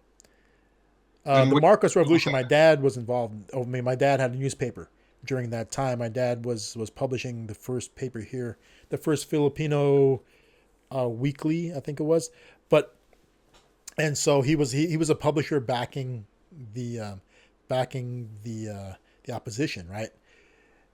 He was backing the ops. Yeah, I'm talking about the one that ousted Estrada. Oh. So he's a friend. He was backing the winners pretty much. Yeah, so yeah, that's the thing. So you guys know that they are friends. My father and former President Estrada are friends, right? And so Estrada overstepped his bounds. He took too much too fast. The Philippines is a country of corruption. Things happen. It's normal. But there's an acceptable level. You just can't take it's like you can't do things so blatantly that people realize. I mean, you just can't have it in their face, right? Mm-hmm. And he went a bit too far. He took things too fast, too much, too fast. I think that's the theme of everything we talked about today. It is. When these people take too much, that's when people are like, you know what? Fuck it. And prior to that, my dad had fallen out of favor, and he was regulated to the advisor to the vice president. So he was no longer working with the president as an advisor. He was an advisor to the vice president, right? Mm-hmm. My dad was talking about, hey, this is too much, too fast. You got to watch yourself. It's like, this is not good. And he didn't want to hear that. You want to hear that shit. So he was demoted. And also the other people around him whispering in Estrada's ear. And my dad gets so when I arrived in the Philippines, my father was the advisor to the vice president, right? And so one of the first places I went when I got there was vice president's office. And so, but it was kind of a pun. I mean, he was not. See, the vice president of the Philippines doesn't do very much. It's almost like just for show, in a way, right? So we get there, and so he's been relegated to that. And while I'm there living in the country, okay, the people get fed up with what's going on with Estrada being an overachiever in that area, and they run a revolution. So revolution pops up, and there's people in the streets, people marching with banners, all that crap, right? So I'm actually there. I remember being on the overpasses, checking out. I just want to look at this. I mean, I've never been in a country during a revolution. Now, was it chaos or was it violence? It was chaos. It was complete chaos. No violence. Okay. No real violence. Complete chaos, right? And in that time, so many business opportunities, because a whole group is getting ousted and new groups coming in. You're forging new alliances. You're making new deals. You can make money. you can get business done. There's opportunities. As long as you're out there actively meeting people, making things happen, right? Things that would never happen in a stable country, in a stable Start world. happening in an unstable country. Yeah. In a stable world, in a stable country, opportunities don't come like this, right? Now, what I do like, and Trump is throwing a monkey wrench into everything. He's messing with every other country. I mean, like the tariff stuff is wild, right? Yeah, because we pay the tariffs. They I don't know we're pay paying. The tariffs are wild. I mean, like it hurts everybody essentially, right? These military strikes on drug traffickers are pretty wild too, Yeah. right? The whole country The is now armed, like thinking that mass we're going to invade them. deportations, right? Yup. I mean, it's just all crazy fringe type stuff. I mean, like The only thing with the deportations, I agree with that one though, because I think that like I know I might sound conspiracy. It might sound like a conspiracy theory, but I think that most of those immigrants that came in, because remember they were bringing in them by the bus loads, by the plane loads. I think these people were traffickers. I think because remember we had the fentanyl boom during that time. trafficker, and I mean, like the thing is, well, they didn't follow the rule. I mean, like there's immigration rules. No, but I think reasons. that there was somebody in the government because they were just letting them in. Yeah, and I they always were. like, why? Well, I mean, okay, so There wasn't no war that was going on in these countries. well, remember, we're coming back to the progressive versus conservative side of things, right? Yeah. And I'm using progressive instead of liberal just because I want to use progressive, but it's once again, they're trying to make a world that they want happen overnight. That, I mean, So immigrated a whole bunch of people. remember, a world with no borders doesn't make any sense to me, but it makes sense. That's why you feel like they immigrated all these people last year. I mean, That was just last year. yeah, I mean, it's a world without borders. I mean, like basically they tried to deregulate border control. I mean, like there's a process to get in here, right? There's a process to get in here. And a lot of people on the progressive side of things believes that anybody, and I don't believe in this at all, but they believe that people should be able to move around the world freely. I mean, there's rules put in place to limit that. Every country does that. There's very few countries that don't have immigration policies. I mean, I don't think there are any that don't have immigration policies. Everybody got an immigration policy. Even Mexico has immigration policies. Yeah. That sounds bad. But the Philippines has one too. I mean, like, as an American citizen, you guys, when we go there, you land there and by merit of being American citizens, you get 30 days automatically. I mean, Right? I think these people who came up with this just hate the fact, like, and it goes back to what I was talking. My argument that I got away from with the stewardess. People do not want America to be great. Yeah. People hate that statement, make America great again. And why? I mean, like, here, okay, that's crazy. I mean, like, why shouldn't anybody want their country to be great? See, people feel, and this is what's nuts to me. I mean, like, I think that every country needs to have patriotism. Yeah. I mean, if that's your country, you should feel a level of patriotic pride. And, the funny thing about America, we have so many immigrants here that, immigrants, you don't have to completely give up who you were and where you came from. You just have to accept that you're here now, and you have to have pride in this country, and you have to have pride. And if you don't, go back to your country. Yeah, you have to have pride. I don't know why that's so hard. Yeah, I mean, you can still maintain pride and patriotism from where you came from, but you gotta have the same thing here, right? Right. And so, culturally, we're not saying that you're going to give up your culture, but we're also saying that you have to adapt some American culture. I mean, for God's sakes, at least learn English. Yeah. I mean, invest in your culture, but don't mess with mine. Yeah. I mean, we shouldn't, I mean, America making it so that you never have to learn English is wrong. Very wrong. I mean, it's great to have services available in foreign languages for new immigrants, but over time they're expected to learn English. But also, and remember, I work with a lot of Spanish speakers. Yeah. I'm not going. I'm not really. I'm not. I'm like, cause I got a couple of them where I really, really like that don't speak no English, and I don't care. I still love these people. And at the end of the day, just knowing just a little bit of stuff, I fuck with you. It's. I'm not asking you to be fluent. That's how I look at it. If you just got the little bit of the basics, I rock with you. I'm not asking you to. I'm not Yeah, asking you to have a full conversation with me in Ebonics. I'm not asking you to do that. You know what I'm saying? I get you. I'm just asking you if I'm like 10, you know 10. You know what I'm saying? Like Well, but I'm just asking you that. also on the flip side of things, right? I mean, if you come here and never learn English, that's also okay, but you shouldn't expect to be able to interact with a wider public. Because I know that there are people who come here, even in other communities. We're not just talking about Spanish-speaking communities. Yeah. There are Asian speakers, the Asian language speakers, whether they're Korean or they're Chinese or Filipino. Some of these immigrants never leave the parts of the city that are primarily that.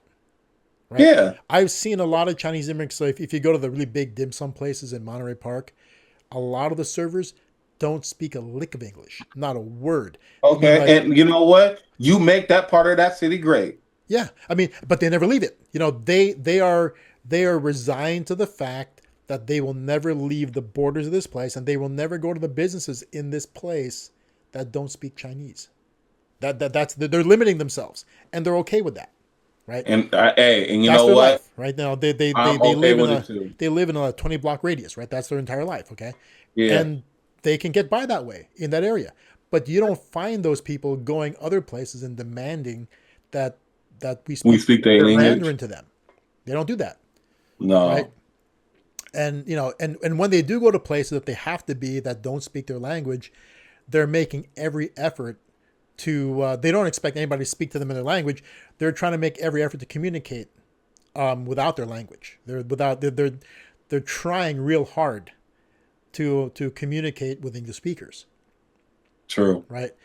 A lot of times I've seen you get this in the DMV a lot, where people who speak a foreign language basically don't make any effort. They just keep going at it in the language, and the person like is looking at them, and they just I don't understand what you're saying. They just keep on going, and they keep on going, and eventually you have to try to drag someone in who speaks it, right? No, you. Oh my God, you ain't met my auntie who work at the DMV. DMV. That's not flying with her. Dude, I try. I almost think it's a requirement of the DMV, like that the DMV up here, I think 8 out of 10 of the people speak Spanish, at least 8 out of 10. Mm-mm. It's She would. crazy. Do you speak English? That's how she would tell you. Yeah, I'm not. I already know what's going on, yeah. guys. I actually have to Is it dip. at that time? Oh yeah, Yeah, yeah. It's that time.